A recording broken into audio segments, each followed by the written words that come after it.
Hi, I'm Chloe Parker, and for 24 years, I thought family meant having your back through thick and thin. Instead, at my college graduation party, my sister Madison stood up in front of everyone and announced that my environmental science degree was completely worthless, that I'd wasted 4 years studying tree-hugging nonsense while she built a real career in marketing. The room went dead silent. I just smiled, thanked her for her honesty, and said I hoped she was right. 3 days later, Dr. Harrison Wells, the Dean of Environmental Studies, was on the phone with her manager at Sterling and Associates, discussing a $250,000 consulting contract that my useless degree had just landed for the university. Madison's reaction when she found out, well, let's just say her confidence evaporated faster than morning dew in August. Before we jump back in, tell us where you're tuning. And if this story touches you, make sure you're subscribed, because tomorrow I've saved something extra special for you. The Pacific Northwest drizzle tapped against the windows of Mason's Steakhouse as I adjusted my cap and gown for what felt like the 100th time that evening. The restaurant buzzed with conversations from other graduation parties, the clink of glasses mixing with laughter and the occasional burst of applause from nearby tables. Our family had claimed the corner booth, the one with the worn leather seats that had seen countless celebrations over the years. The warm amber lighting should have made everything feel cozy and intimate, but instead, it cast long shadows that seemed to emphasize the growing tension I'd been feeling all week. My parents, Robert and Linda Parker, sat across from Madison and me, their faces glowing with what I assumed was pride. Dad kept adjusting his tie, a nervous habit he'd developed whenever he felt out of place in fancy restaurants. Mom fiddled with her pearl necklace, the one she wore to every special occasion, while scanning the menu for the third time even though she always ordered the same salmon dish. The air smelled of grilled meat and garlic, mixing with the faint scent of Madison's expensive perfume that seemed to announce her presence before she even spoke. Madison had arrived fashionably late, as usual, her sleek black dress and designer heels clicking against the hardwood floor as she made her entrance. She worked as a senior marketing coordinator at Sterling and Associates, one of the most prestigious marketing firms in Riverside, and she never let anyone forget it. Her blonde hair was perfectly styled, not a strand out of place despite the Oregon weather, and her makeup was flawless in that effortless way that actually required considerable effort and expense. She'd been working there for 2 years since graduating with her business administration degree, and according to her, she was already being considered for a promotion to account manager. The conversation had been pleasant enough at first. Dad asked about my thesis on sustainable urban development, nodding along as I explained my research on how cities could reduce their carbon footprint through innovative green infrastructure. Mom wanted to know if I'd heard back from any of the environmental consulting firms I'd applied to, her voice carrying that particular brand of maternal concern that walks the line between supportive and anxious. Madison mostly stayed quiet, occasionally glancing at her phone and typing what I assumed were work-related messages, her French manicured nails clicking against the screen with practiced precision. The waiter, a young man with kind eyes and a nervous smile, had just delivered our appetizers when the mood shifted. Madison set her phone down with deliberate care, the way someone might place a weapon on a table before a duel. She looked directly at me, her expression changing from polite interest to something colder, more calculating. I recognized that look from our childhood. It was the same expression she'd worn before telling Mom that I'd been the one who broke her favorite vase, or when she'd convinced Dad that I'd been lying about finishing my homework. It was the look that preceded pain. You know, Chloe, she began, her voice carrying that artificially sweet tone that always made my stomach clench. I've been thinking about your graduation, and I just have to say something that's been on my mind. The restaurant's ambient noise seemed to fade into the background as she spoke, as if the universe itself was holding its breath for whatever was coming next. I'm really proud of you for finishing college and all, but I think someone needs to be honest with you about your future prospects. Dad paused with his fork halfway to his mouth, a piece of calamari dangling precariously from the tines. Mom's hand froze on her wineglass, her knuckles white against the stem. I felt my own spine straighten instinctively, the way it always did when I sensed trouble approaching. Madison's smile widened, but it didn't reach her eyes. Instead, they glittered with something that looked almost like satisfaction, as if she'd been waiting for this moment all evening. The thing is, she continued, leaning forward slightly as if sharing a confidence. Environmental science is basically a useless degree. I mean, let's be realistic here. What are you actually going to do with it? Hug trees for a living? Count endangered butterflies? The real world doesn't work that way, sis. Real careers are built on understanding business, marketing, economics, things that actually matter to the people who write the paychecks. The words hit me like a physical blow, but I kept my expression neutral. Years of dealing with Madison's particular brand of sibling rivalry had taught me to maintain my composure, even when she was trying to cut me down at the knees. Around us, the restaurant continued its evening rhythm, oblivious to the small drama playing out in our corner booth. A couple at the next table laughed loudly at something on their phones, their joy a stark contrast to the ice that was forming in my chest. "Madison," Dad said quietly, his voice carrying a warning tone that I hadn't heard since we were teenagers. "That's not really appropriate." But Madison was just getting started. She waved off Dad's objection with a perfectly manicured hand, her wedding ring catching the light as she gestured dismissively. "No, Dad. Someone needs to say this. I've been working in the real world for 2 years now, and I can tell you exactly what employers are looking for. They want results, profits, growth. They don't want someone who's going to lecture them about carbon footprints and solar panels. That's not how you build a career." She turned back to me, her expression softening into what might have been genuine concern if I hadn't known her better. "I'm not trying to be mean, Chloe. I'm trying to help you understand reality before you waste even more time chasing something that's never going to pay the bills. Look at me. I'm already making $60,000 a year, and I'm being considered for a promotion that would bump me up to 75. I have a corner office, a company car, health insurance, a retirement plan. That's what success looks like in the real world." The silence that followed was deafening. I could hear my own heartbeat in my ears, could feel the weight of my parents' uncomfortable stares. Mom was gripping her wine glass so tightly I worried it might shatter, while Dad had set down his fork entirely and was looking back and forth between Madison and me like a spectator at a tennis match. The waiter approached our table hesitantly, probably sensing the tension, then thought better of it and veered away toward a safer destination. Madison wasn't finished. I mean, think about it logically. How many environmental scientists do you know who are actually making good money? How many of them have job security? The market is completely saturated with people who have degrees like yours, and most of them end up working for nonprofits that pay peanuts or government agencies that are constantly facing budget cuts. You're smart, Chloe. You could go back to school, get an MBA, learn some actual business skills. It's not too late to salvage this. Her words hung in the air like smoke from an extinguished candle, acrid and lingering. I felt something shift inside me, a quiet click like a lock falling into place. This wasn't just sibling rivalry anymore. This was something deeper, more calculated. Madison wasn't just expressing concern about my future. She was systematically dismantling 4 years of my life, my passion, my chosen path, in front of our parents at what should have been a celebration of my achievements. I took a slow sip of my water, using the moment to collect my thoughts. The ice clinked against the glass, a small sound that seemed unnaturally loud in the wake of Madison's pronouncement. When I finally spoke, my voice was steady, almost cheerful. "You know what, Madison? You might be absolutely right." The surprise on her face was immediate and satisfying. She'd clearly expected an argument, maybe tears, possibly anger. She hadn't expected agreement. "I am?" she asked, momentarily thrown off balance.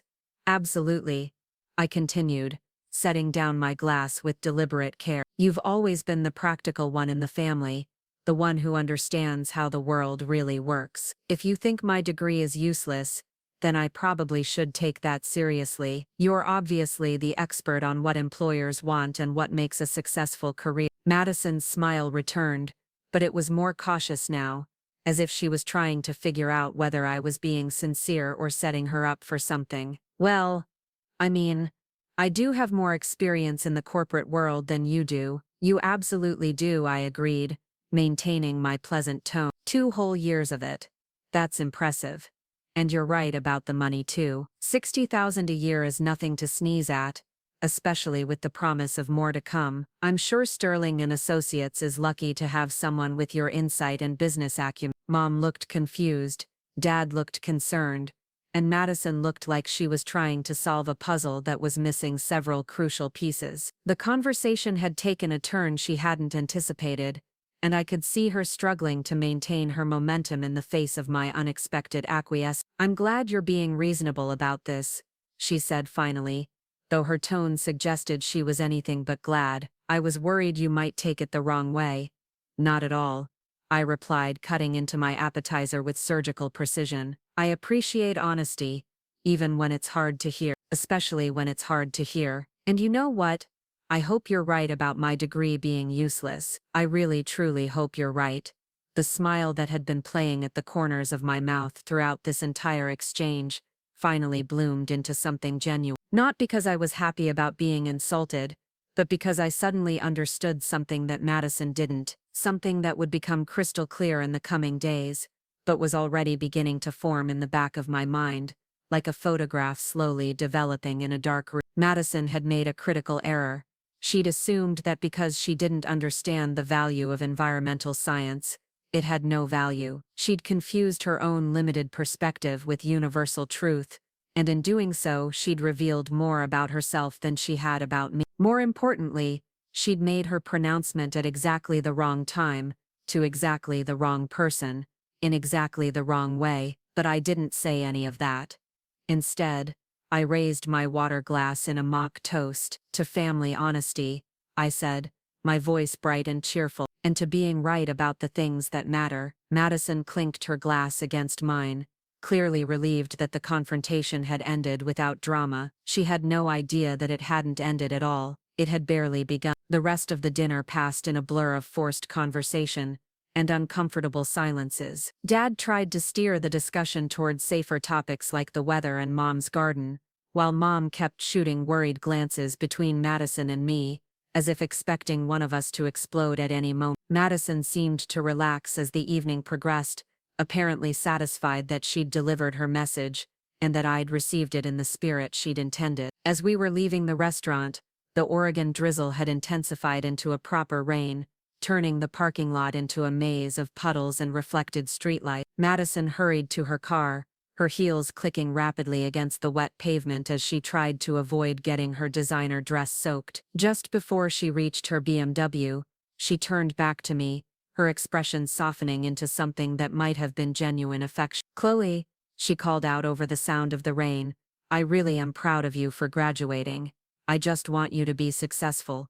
You know, I want you to have the kind of life you deserve." I nodded, pulling my graduation cap down to shield my eyes from the rain. "I know you do, Madison, and I want the same thing for you. I want you to get exactly what you deserve." She smiled, waved goodbye, and drove off into the rainy night, her taillights disappearing around the corner like red eyes winking out of existence. I stood in the parking lot for a moment longer, letting the rain soak through my graduation gown, feeling the weight of the day settling onto my shoulders like a heavy cloak. What Madison didn't know, what she couldn't have known, was that 3 months earlier, I'd been approached by Professor Elena Rodriguez, my thesis advisor, about a consulting opportunity. Pacific Northwest University had been contacted by the city of Riverside about developing a comprehensive sustainability plan for their downtown redevelopment project. The project was worth $250,000 to the university, and they needed someone with expertise in sustainable urban development to lead the research team. Professor Rodriguez had recommended me for the position based on my thesis work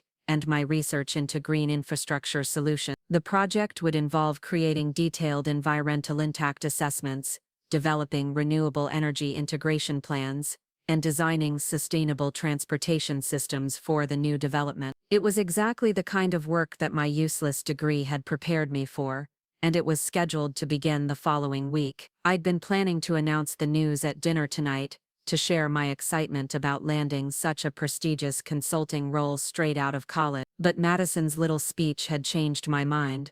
Instead of celebrating my success, I'd decided to let her comments stand unchallenged, to let her believe that she'd delivered a necessary dose of reality to her deluded little sister. As I walked to my car, my graduation gown trailing in the puddles behind me, I found myself thinking about the conversation I'd had with Dr. Harrison Wells just that morning. He'd called to finalize the details of the consulting contract and to discuss the scope of the project. During our conversation, he'd mentioned that Sterling and Associates had actually been one of the firms that had bid on the marketing and public relations aspect of the downtown redevelopment project. Small world, he'd said with a chuckle.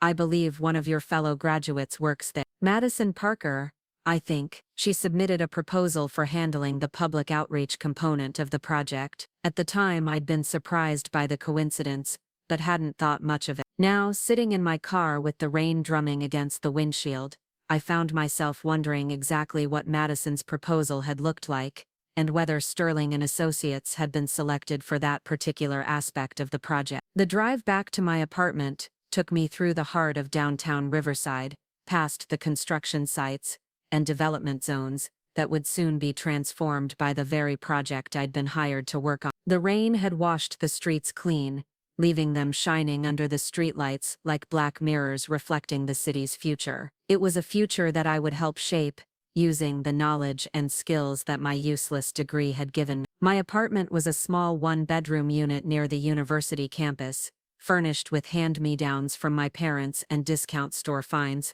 that I'd assembled myself. Tyler Brooks, my roommate and closest friend since freshman year, was sprawled on our second-hand couch when I walked in, his laptop balanced on his knees, and a half-eaten bowl of cereal abandoned on the coffee table beside him. He was working on his master's thesis in environmental policy, and our living room had become an unofficial study space, littered with research papers, coffee cups, and the occasional textbook fortress. How was the family dinner? He asked without looking up from his screen, his fingers flying across the keyboard as he typed. Did your parents cry? Did Madison give a speech about your bright future in environmental consulting? I hung up my wet graduation gown in the closet and kicked off my heels, feeling the relief of finally being able to relax after hours of maintaining my composure. Actually, Madison gave a speech about how my degree is completely useless, and how I should have studied business instead. Tyler's fingers stopped moving. He looked up at me, his expression shifting from casual interest to something more serious. She said, "What now?" She told me, in front of our parents, that environmental science is basically worthless in the real world, that I should go back to school and get an MBA if I want to have any chance of success. I collapsed into the armchair across from him, suddenly feeling exhausted in a way that had nothing to do with the long day. She said I'd probably end up working for some nonprofit that pays peanuts or a government agency that's constantly facing budget cuts. Tyler closed his laptop and set it aside, giving me his full attention. And you didn't mention the consulting contract?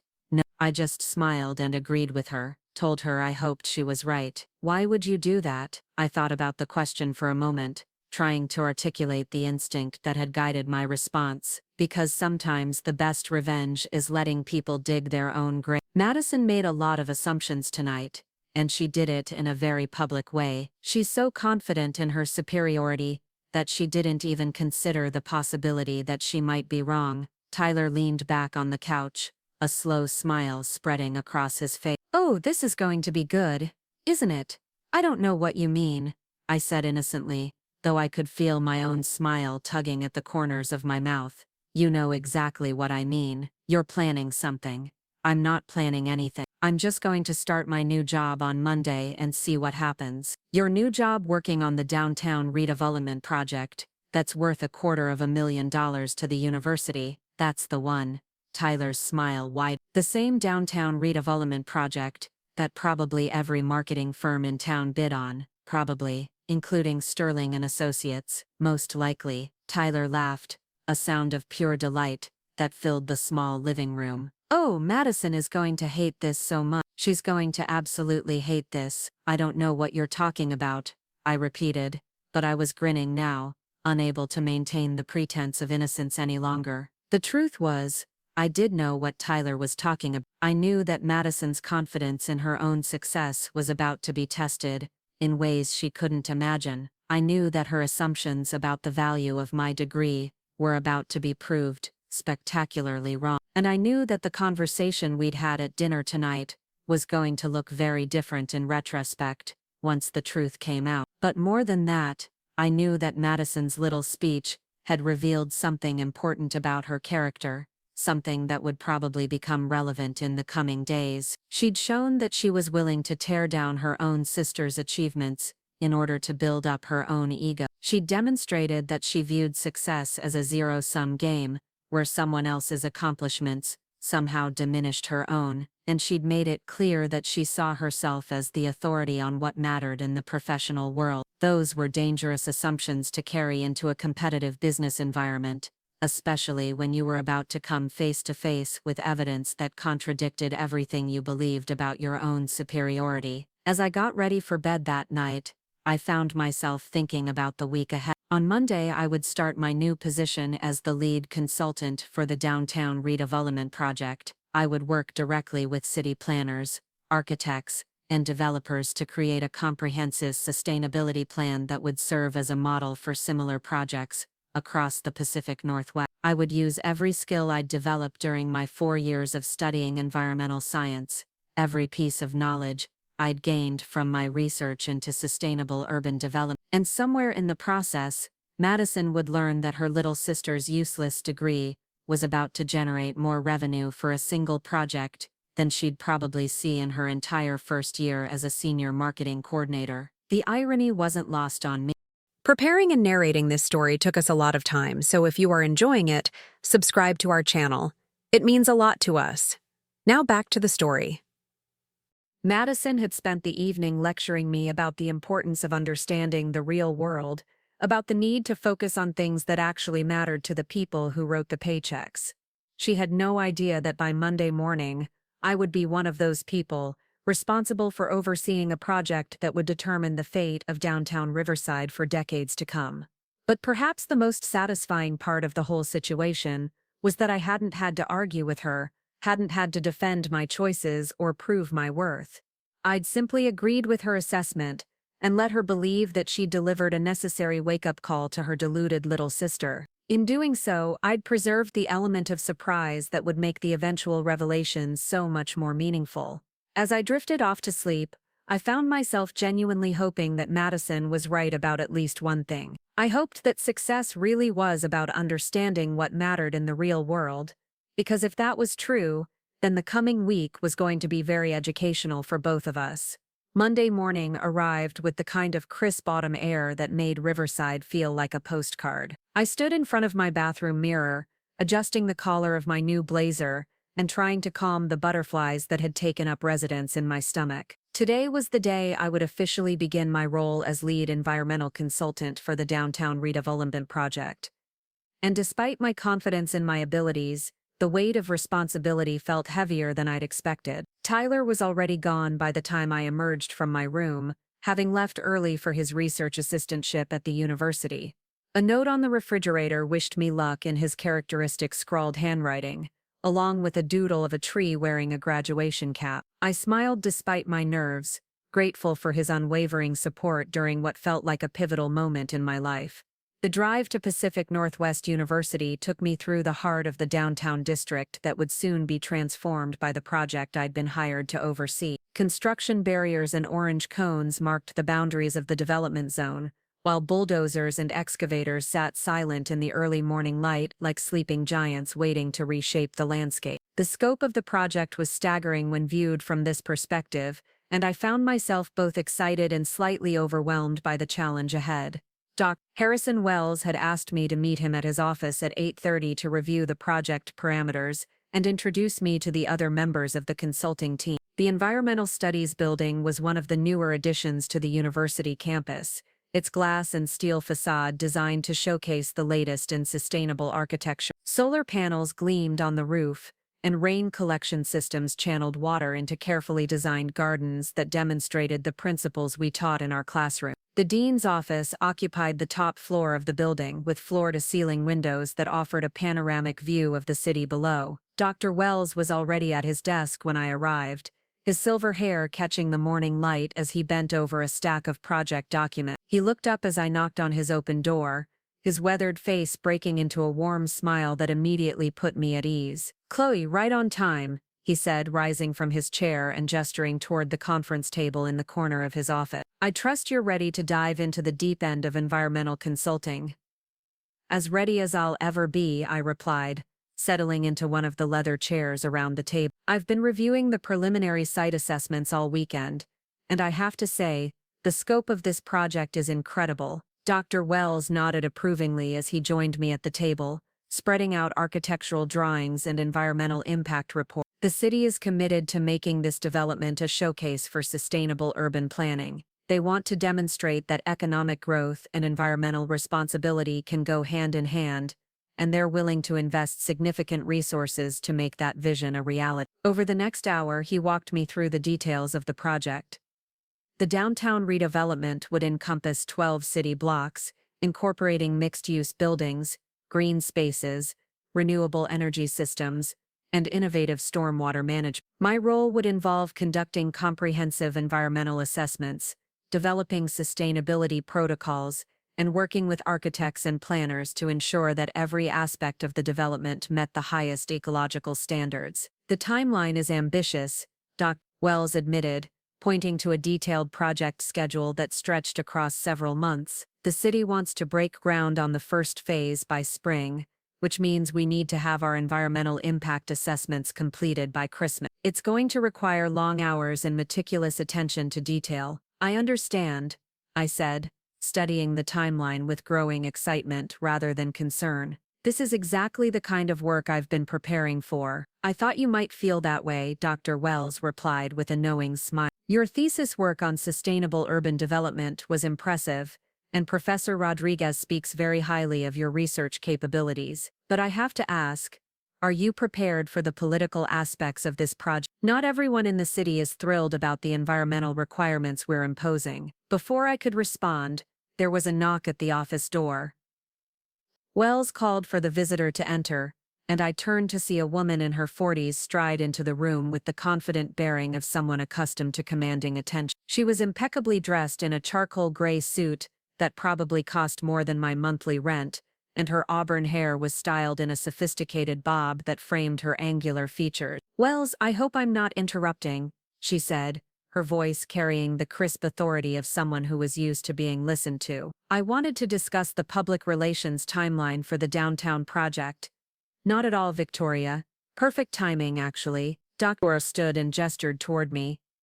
I'd like you to meet Chloe Parker, our lead environmental consultant for the redevelopment project. Chloe, this is Victoria Lane, the account director from Sterling & Associates. They're handling the marketing and public outreach for the project. The name hit me like a physical blow, though I managed to keep my expression neutral. Sterling & Associates, Madison's company, the firm where my sister had spent the last 2 years building her career and developing her expertise in what constituted success in the real world. I shook Victoria's hand, noting her firm grip and the way her eyes seemed to assess me in a single glance. Miss Parker, Victoria said, her tone professionally polite, but tinged with something that might have been surprise. I have to say, you're younger than I expected for someone leading such a significant environmental assessment. I get that a lot, I replied calmly, meeting her gaze directly. But I find that fresh perspectives can be valuable in challenging projects like this one. Victoria's smile was tight and didn't reach her eyes. I'm sure.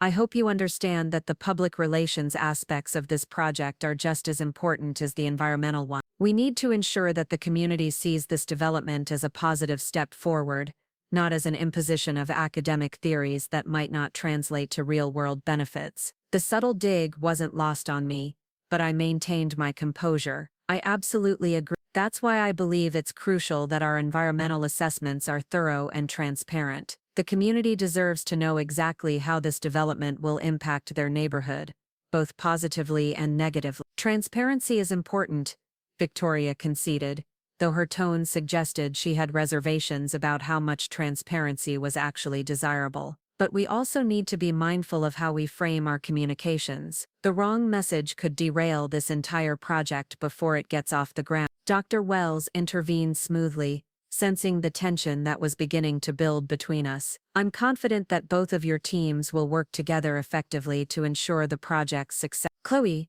Victoria's team will be coordinating with you on the public presentation of your environmental findings. Victoria, Chloe's assessments will provide the scientific foundation for your marketing material. Victoria nodded, but I caught the flicker of something in her expression that suggested she wasn't entirely pleased with the arrangement. Of course, I'm sure we'll find a way to make it work. Dr. Wells, could I have a word with you privately about the timeline issues we discussed last week? Certainly, Dr. Wells replied, then turned to me. Chloe, why don't you get settled in your office? It's room 314 just down the hall. Professor Rodriguez should be arriving shortly to help you get oriented with the project file. I gathered my things and headed for the door.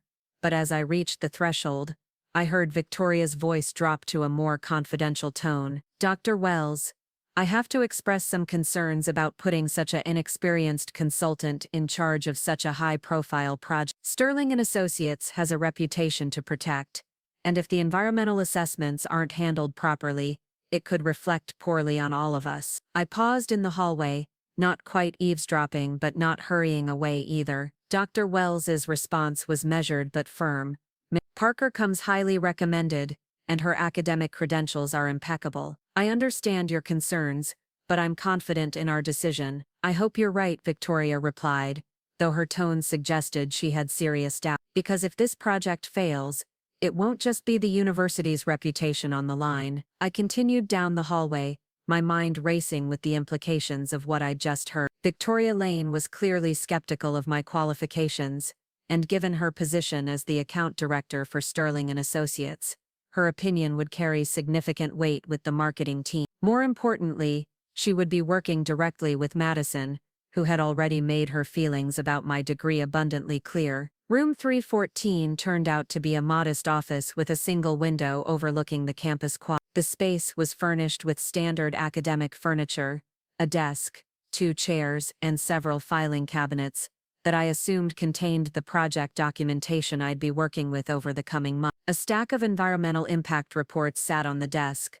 along with architectural drawings and soil analysis data that would form the foundation of my assessment work. I was examining the preliminary site surveys when Professor Rodriguez arrived, her arms full of additional files, and her characteristic warm smile brightening the small office. Elena Rodriguez had been my thesis advisor, and had become something of a mentor during my final year of college. She was in her late 30s, with the kind of quiet confidence that came from years of fighting for environmental causes in academic and professional settings. Chloe, congratulations on landing this position, she said, setting the files on my desk and settling into the chair across from me. I have to admit, I'm a little envious. This is exactly the kind of project that makes all the late nights in the lab worthwhile. Thank you for recommending me, I replied, genuinely grateful for her support. I know there were other candidates with more experience. Experience is overrated, Professor Rodriguez said with a dismissive wave. What matters is vision,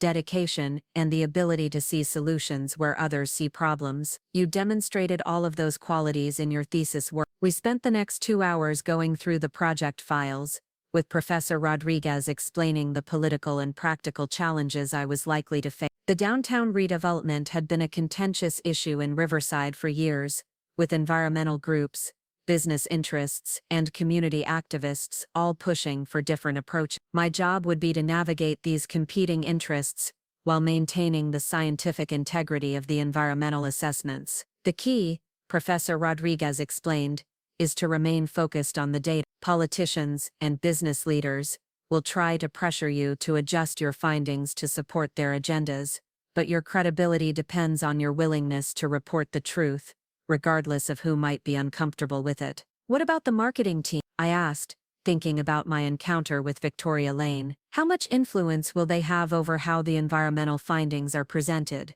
Professor Rodriguez's expression grew more serious. That's where things get complicated. Sterling and Associates has a lot of influence with the city council, and they've been very vocal about their concerns regarding the environmental requirement. They're not necessarily opposed to sustainability, but they want to ensure that the environmental aspects don't overshadow the economic benefits of the development. In other words, they want to control the narrative.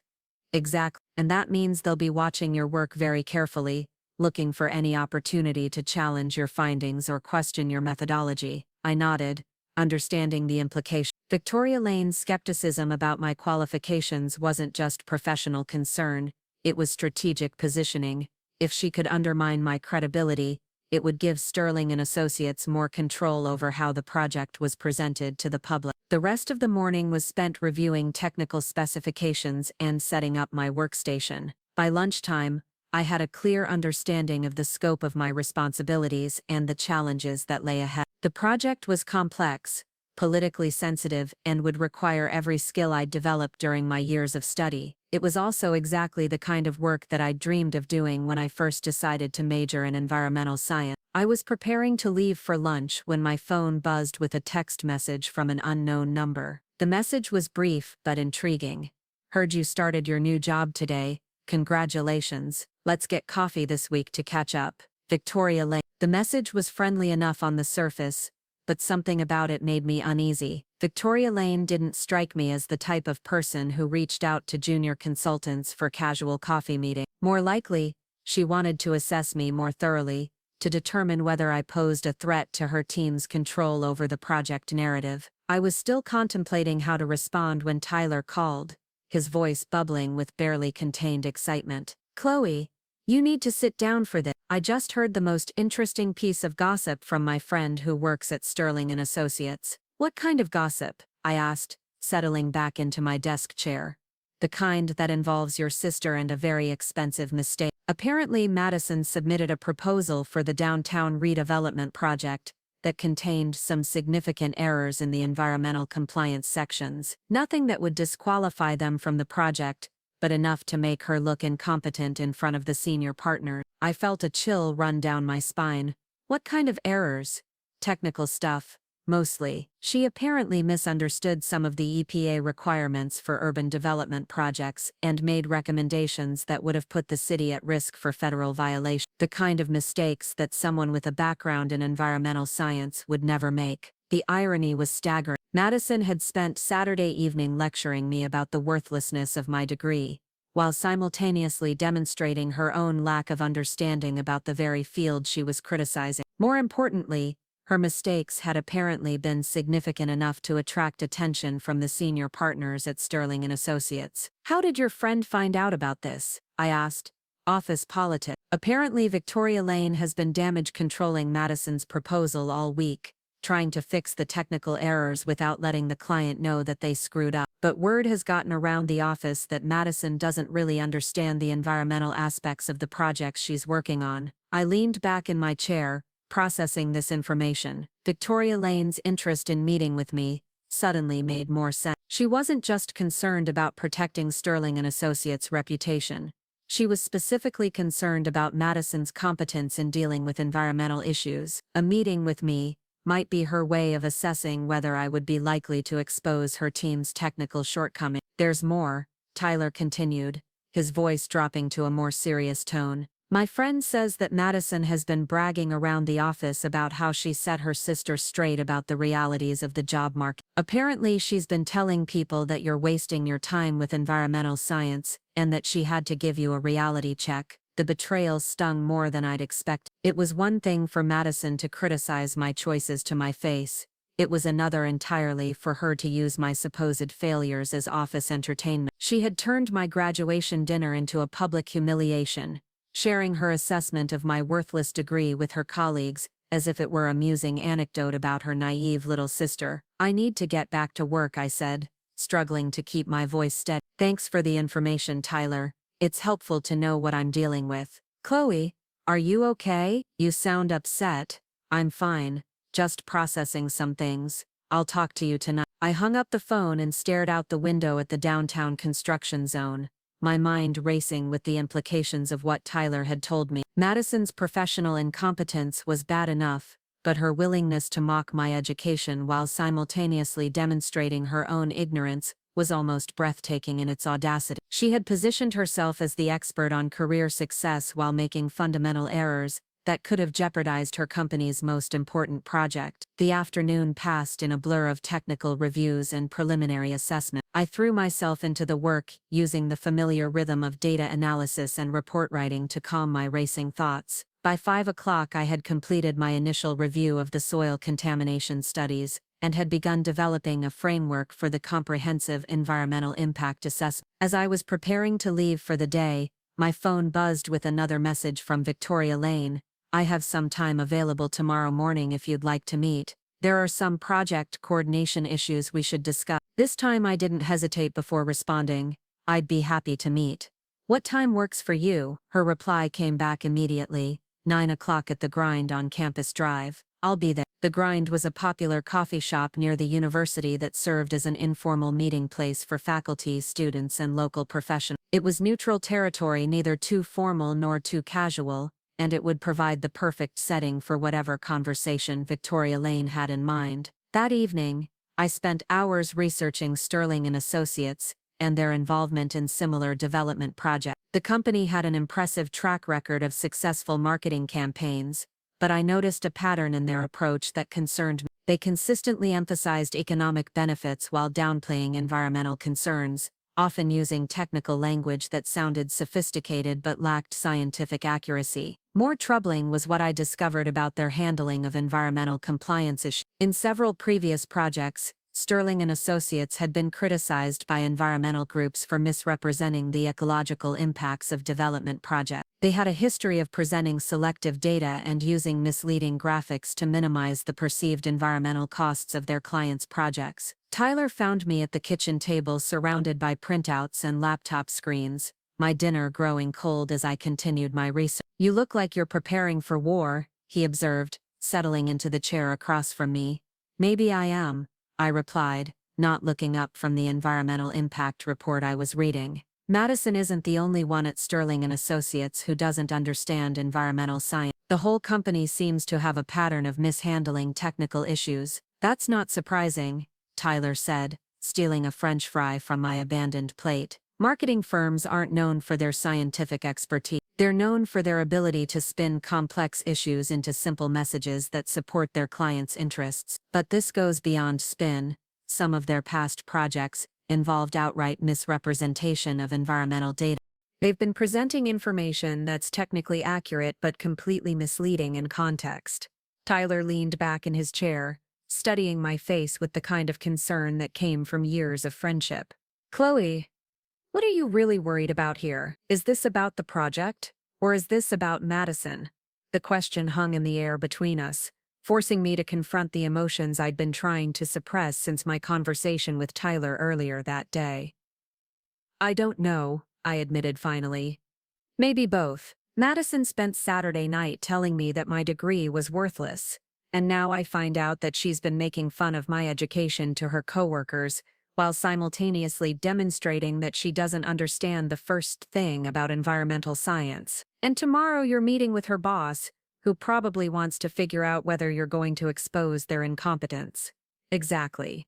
Tyler was quiet for a moment, considering the situation. "You know what I think? I think you're overthinking this.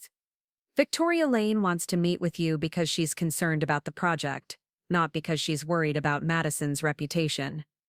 Focus on doing your job well, and let the chips fall where they may." His advice was sound, but I wasn't sure I could follow it. The personal and professional aspects of this situation were too intertwined for me to treat them as separate issues. Madison's assessment of my degree wasn't just a family disagreement. It was becoming a professional liability that could affect my ability to do my job effectively. I spent the rest of the evening preparing for my meeting with Victoria Lane, reviewing project timelines and technical specifications, until I was confident that I could answer any questions she might have about my approach to the environmental assessment. By the time I went to bed, I had a clear strategy for the conversation and a good understanding of what Victoria Lane might be hoping to accomplish. What I didn't have was any idea of how dramatically the meeting would change the trajectory of both my career and my relationship with Madison. The next morning dawned gray and drizzly, typical Pacific Northwest weather that matched my mood as I drove to the Grind for my meeting with Victoria Lane. The coffee shop was busy with the usual morning crowd of students, faculty, and local professionals, the air filled with the rich aroma of freshly ground coffee and the low hum of conversation. Victoria was already there when I arrived, seated at a corner table with a clear view of the entrance. She was dressed in another expensive suit, this one navy blue with subtle pinstripes, and her attention was focused on her phone as she typed what appeared to be an urgent message. She looked up as I approached, her expression shifting from concentration to professional courtesy. "Chloe, thank you for meeting with me on such short notice," she said, rising to shake my hand. "I took the liberty of ordering you a coffee. I hope you don't mind." "Not at all, thank you." I settled into the chair across from her, noting that she had chosen a table positioned so that she could see everyone who entered or left the coffee shop. It was a small detail, but it suggested someone who was accustomed to maintaining awareness of her surroundings. "I wanted to discuss the coordination between our teams," Victoria began, her tone businesslike but not unfriendly. "As you know, Sterling and Associates is responsible for the public relations aspects of the downtown redevelopment project, which means we'll be working closely with your environmental assessments." "I understand. Wells mentioned that you'd be using our findings to develop your marketing materials." "Exactly. And that's where I need to be completely transparent with you about our concerns." Victoria leaned forward slightly, her expression growing more serious. "Environmental issues can be very technical and difficult for the general public to understand. Our job is to translate your scientific findings into messages that resonate with community members who may not have your educational background." I nodded, sensing that this was leading somewhere specific. "That makes sense. Clear communication is important for any public project. I'm glad you understand. The challenge is that sometimes scientific accuracy and public acceptance don't align perfectly. For example, if your environmental impact assessment identifies potential risks associated with the development, we need to find ways to present that information in a context that doesn't undermine public support for the project." There it was. Victoria wasn't interested in accurate communication of environmental risks. She was interested in managing the public perception of those risks. She wanted me to understand that my scientific findings would be subject to interpretation and spin, depending on how they aligned with the project's marketing goals. "I appreciate your transparency," I said carefully, "but I'm sure you understand that the integrity of the environmental assessment is crucial for the project's long-term success. If we misrepresent the ecological impacts, it could create legal and regulatory problems down the road." Victoria's smile was tight and didn't reach her eyes. "Of course, we're not asking you to compromise your scientific standards. We're simply asking you to be mindful of how your findings will be interpreted by various stakeholders. I can be mindful of that while still maintaining the accuracy of my assessments." "I hope so, because frankly, Chloe, there are some people in this city who would love to see this project fail. They'll seize on any negative environmental findings as ammunition to oppose the development. We need to make sure we're not inadvertently providing them with that ammunition." The conversation continued for another 30 minutes, with Victoria outlining her expectations for how environmental information would be presented to the public. It became increasingly clear that she viewed my role as subordinate to her marketing objectives, and that she expected me to modify my findings to support the narrative that Sterling and Associates wanted to promote. As we prepared to leave, Victoria made one final comment that crystallized the entire situation. "You know, Chloe, I have to admit that I was initially concerned about having such a young consultant leading the environmental assessment. But after our conversation today, I'm feeling more confident about our ability to work together effectively." "I'm glad to hear that," I replied, though her words carried an implication that made me uncomfortable. "Yes, I think you understand the importance of being a team player. That's not always the case with academic types. Sometimes they get so focused on their research that they lose sight of the bigger picture." I smiled politely, but internally I was seething. Victoria Lane had just made it clear that she expected me to subordinate my scientific integrity to her marketing objectives, and she had couched that expectation in terms that suggested my youth and inexperience made me more malleable than an older, more established consultant might be. As I walked back to my car, I found myself thinking about Madison's comments from Saturday night. She had criticized my degree as worthless because it didn't focus on the business realities that supposedly drove the real world. But what I was discovering was that those business realities often involved the deliberate distortion of scientific information to serve corporate interests. The irony was striking. Madison had positioned herself as the expert on professional success, while working for a company that demonstrated a fundamental misunderstanding of the technical issues they were supposed to be managing. Victoria Lane had just revealed that Sterling and Associates viewed environmental science as a public relations problem to be managed rather than a body of knowledge to be respected. By the time I reached my office, I had made a decision that would prove to be pivotal in the coming days. I would do my job exactly as I had been trained to do it, with complete scientific integrity and rigorous attention to accuracy. I would not modify my findings to accommodate Sterling and Associates' marketing objectives, and I would not allow Victoria Lane's expectations to influence my professional judgment. More importantly, I would document everything carefully, creating a clear record of my assessments and the evidence supporting my conclusion. If Sterling and Associates wanted to misrepresent my findings in their marketing materials, they would have to do so in a way that could be easily exposed by anyone who cared to examine the scientific record. It was a decision that would put me in direct conflict with Victoria Lane, and by extension with Madison. But it was also a decision that would ultimately vindicate everything I had learned during my years of studying environmental science and everything I believed about the importance of scientific integrity in professional practice. The stage was set for a confrontation that would test not only my professional competence, but also my personal resolve. Madison had dismissed my degree as worthless, but she was about to learn that the real world had a way of revealing the true value of knowledge and expertise, regardless of what her business-focused perspective might suggest. The first red flag appeared on Thursday morning, buried in an email that Victoria Lane had carbon copied me on without explanation. The message was addressed to her marketing team at Sterling and Associates, outlining preliminary talking points for the downtown redevelopment project. As I read through the bullet points, my coffee grew cold in my hands and a knot of dread formed in my stomach. The email described environmental impacts as minimal and manageable, despite the fact that I hadn't even completed my preliminary assessments yet. It characterized the sustainability features as industry-standard practices, when the project actually incorporated cutting-edge green technologies that went far beyond typical requirements. Most troubling of all, it dismissed potential soil contamination concerns as typical urban development challenges, without acknowledging that my initial surveys had identified several sites requiring extensive remediation. I printed the email and walked down the hall to Professor Rodriguez's office, my hands trembling slightly as I knocked on her door. She looked up from her computer, took one glance at my expression, and immediately cleared space on her desk for the documents I was carrying. "What's wrong?" she asked, scanning the email with growing concern.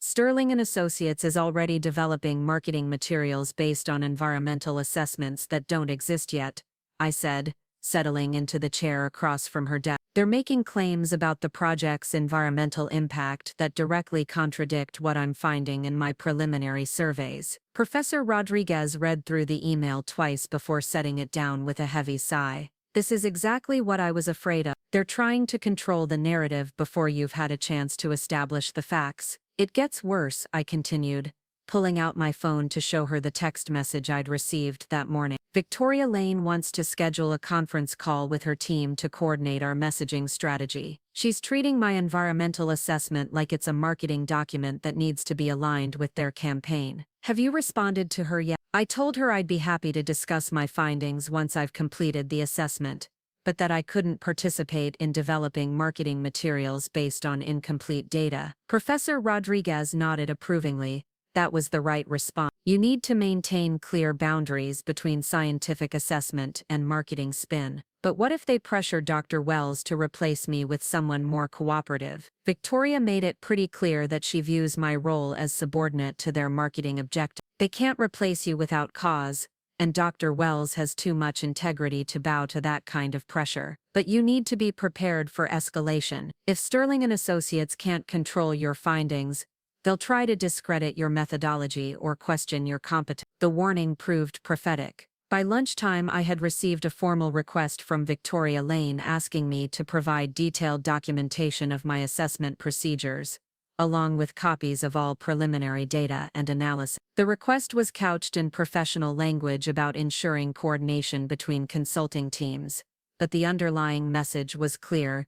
She wanted to review my work for anything that could be used to challenge my conclusion. I was still formulating my response when Tyler called with news that made the situation even more complicated. His friend at Sterling & Associates had shared more details about Madison's performance on the downtown redevelopment proposal, and the picture that emerged was far worse than I had initially understood. It wasn't just technical errors, Tyler explained, his voice tight with barely contained anger. Madison apparently told the senior partners that environmental compliance was largely symbolic, that the real value of the project was in the economic development it would generate. She actually recommended minimizing the environmental assessment process to speed up the approval timeline. I felt my stomach drop.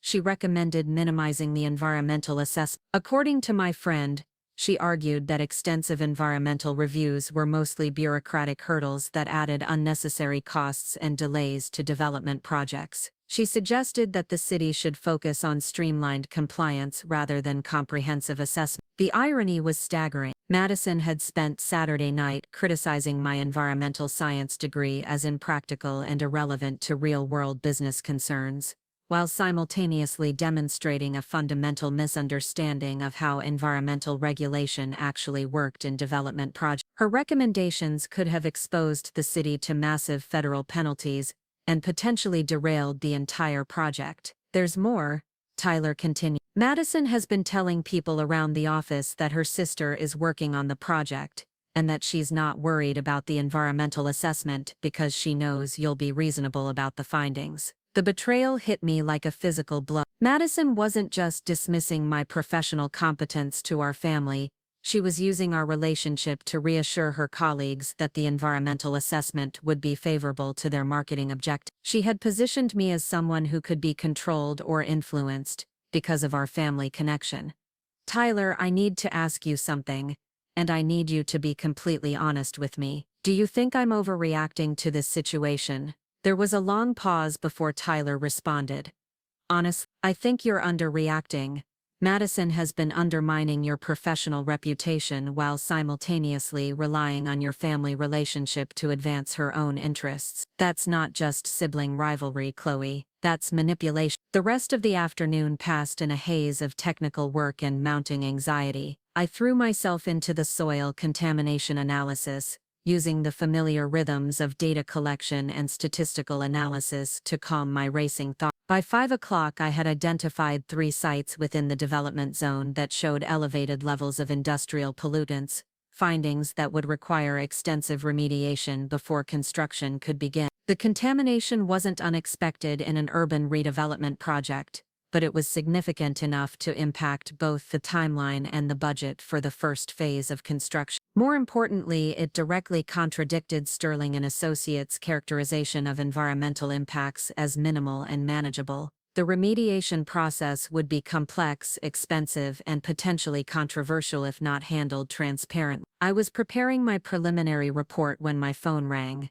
Victoria Lane's name appeared on the screen, and I felt my pulse quicken as I answered the call. Chloe, I hope I'm not catching you at a bad time, Victoria said, her voice carrying that artificially warm tone that I was beginning to recognize as a warning sign. I wanted to follow up on our discussion about coordination between our teams. Of course, what can I help you with? Well, I've been reviewing the project timeline, and I'm concerned that we might be behind schedule on the environmental assessment. The city is expecting preliminary findings by next Friday, and I want to make sure we're positioned to deliver positive news about the project's environmental impact. I chose my words carefully. I'll have my preliminary assessment completed by the deadline, but I can't guarantee that the findings will be what you consider positive news. Environmental assessment is about accuracy, not public relations. There was a brief pause before Victoria responded, and when she did, her tone had shifted subtly toward something cooler and more professional. Of course, accuracy is important, but I hope you understand that this project represents a significant economic opportunity for Riverside,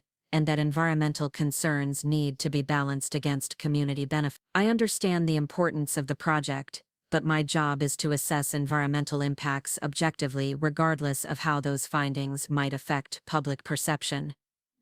But Chloe, I think you might benefit from a broader perspective on how environmental assessment fits into large-scale development projects. I've been working in this field for 15 years, and I've learned that successful projects require flexibility and collaboration from all consulting teams. The condescension in her voice was unmistakable.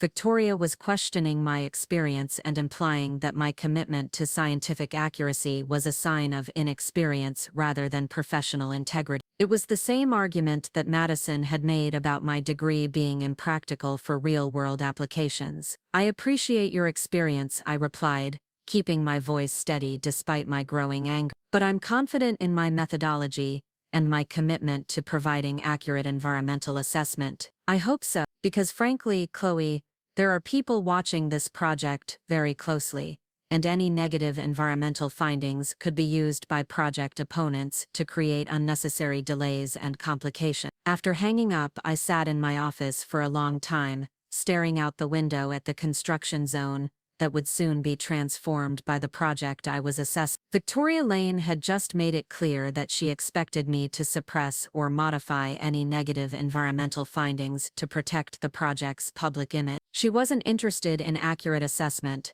She was interested in environmental compliance theater that would provide political cover for the development while minimizing actual environmental protection. The realization crystallized everything I had been feeling since my graduation dinner with Madison. This wasn't about sibling rivalry or family dynamics anymore. This was about the fundamental conflict between scientific integrity and corporate interests, between accurate assessment and marketing spin. Madison had criticized my degree as worthless because she fundamentally misunderstood what environmental science was supposed to accomplish. That evening, I made a decision that would prove to be the turning point in the entire situation. Instead of modifying my assessment to accommodate Sterling and Associates' marketing objectives, I would document everything more rigorously than ever before. I would create a paper trail that would make it impossible for anyone to misrepresent my findings or question my methodology. I spent the weekend in my office,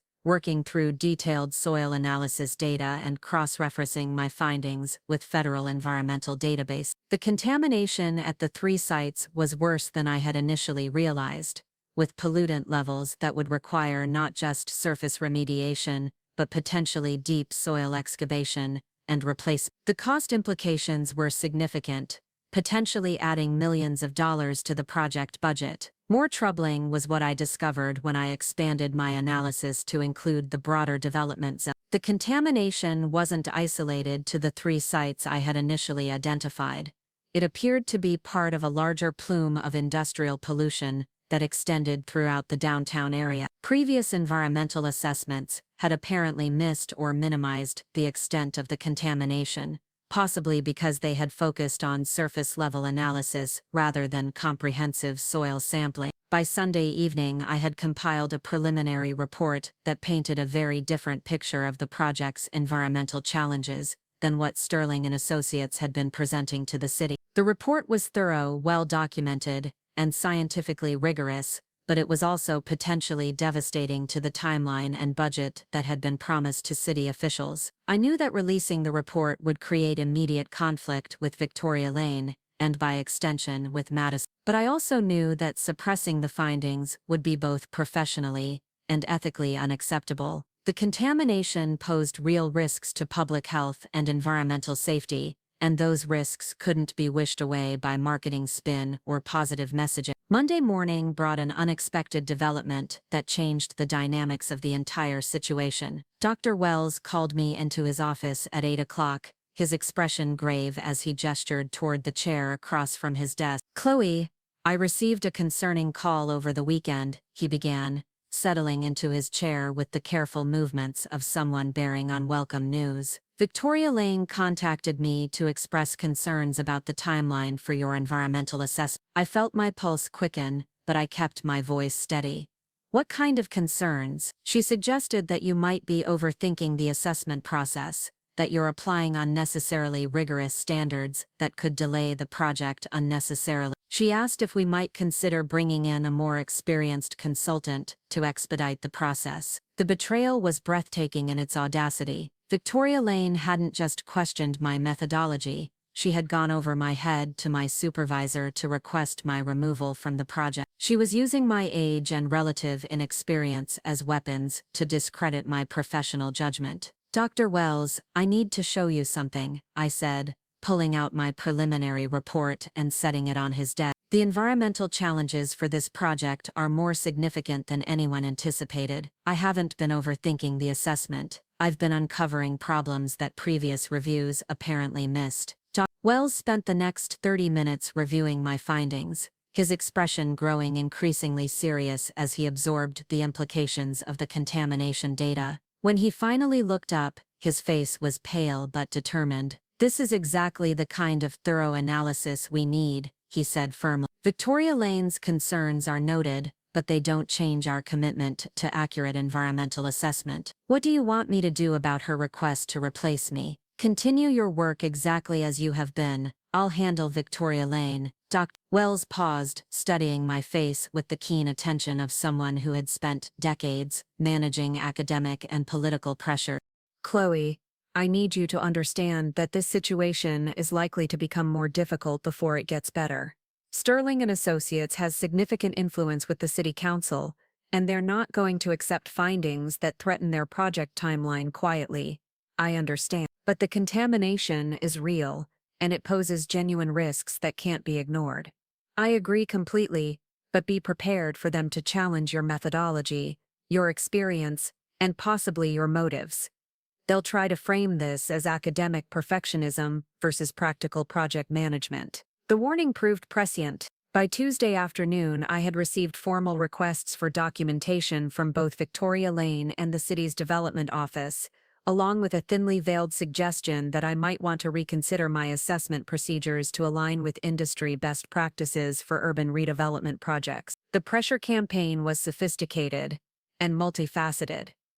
Victoria Lane began carbon copying me on emails to Dr. Wells that questioned specific aspects of my methodology, always couching her challenges in professional language about ensuring compliance with city requirements. The development office scheduled a meeting to review project timelines that was clearly designed to pressure me into modifying my findings to accommodate their schedule. Most insidiously, I began hearing through Tyler's friend that Madison was actively promoting herself around Sterling and Associates as someone who could provide a more realistic perspective on environmental issues than her idealistic sister. She was positioning herself as the family member who understood business priorities, implying that she could influence me to be more flexible in my assessment if given the opportunity.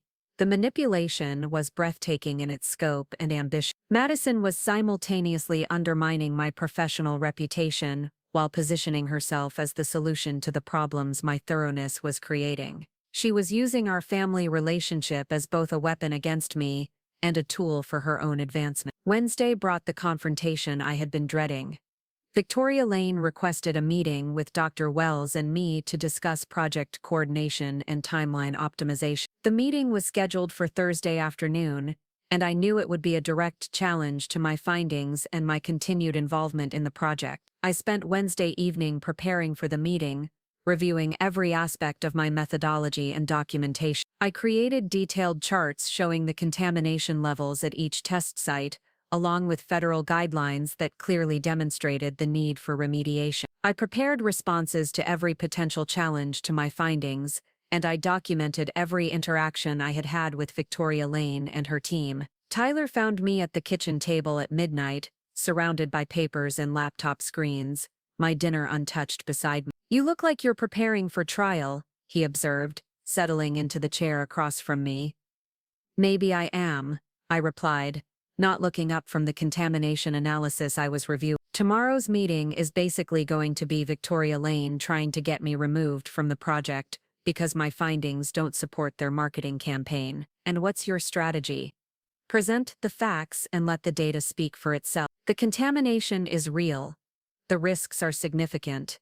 And no amount of marketing spin is going to change that. Tyler was quiet for a moment, studying the charts and graphs spread across the table. "Chloe, can I ask you something? What do you think Madison knows about all this?" The question caught me off guard. I had been so focused on the professional conflict with Victoria Lane that I hadn't really considered Madison's awareness of the situation. Did she know that her boss was trying to suppress my environmental findings? Did she understand that her comments about my education were being used to undermine my professional credibility? I don't know, I admitted.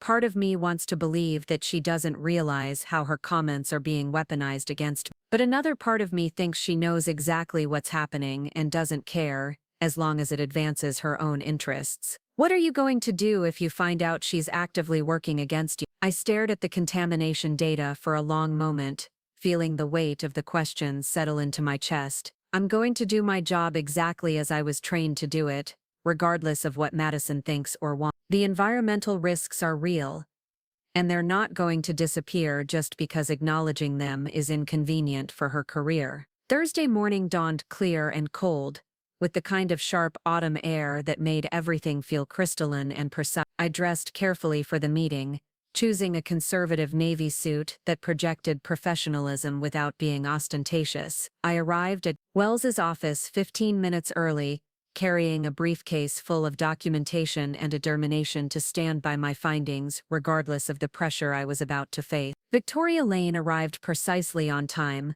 accompanied by a man in his 50s whom she introduced as David Chen, Sterling and Associates senior partner for Municipal Development Project. Chen had the confident bearing of someone accustomed to getting his way in professional settings, and his handshake conveyed the kind of firm authority that came from years of successful negotiations. "Miss Parker," Chen said as we settled around Wells's conference table, "Victoria has briefed me on the environmental assessment timeline, and I have to say we're concerned about the potential impact of extended review processes on the project schedule." Dr. Wells responded before I could speak.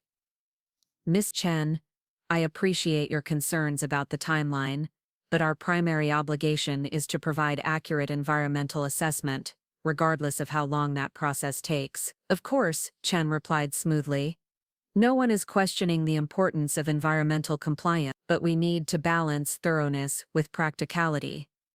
This project represents a significant economic opportunity for Riverside, and unnecessary delays could jeopardize the entire development." Victoria leaned forward, her expression earnest and concerned.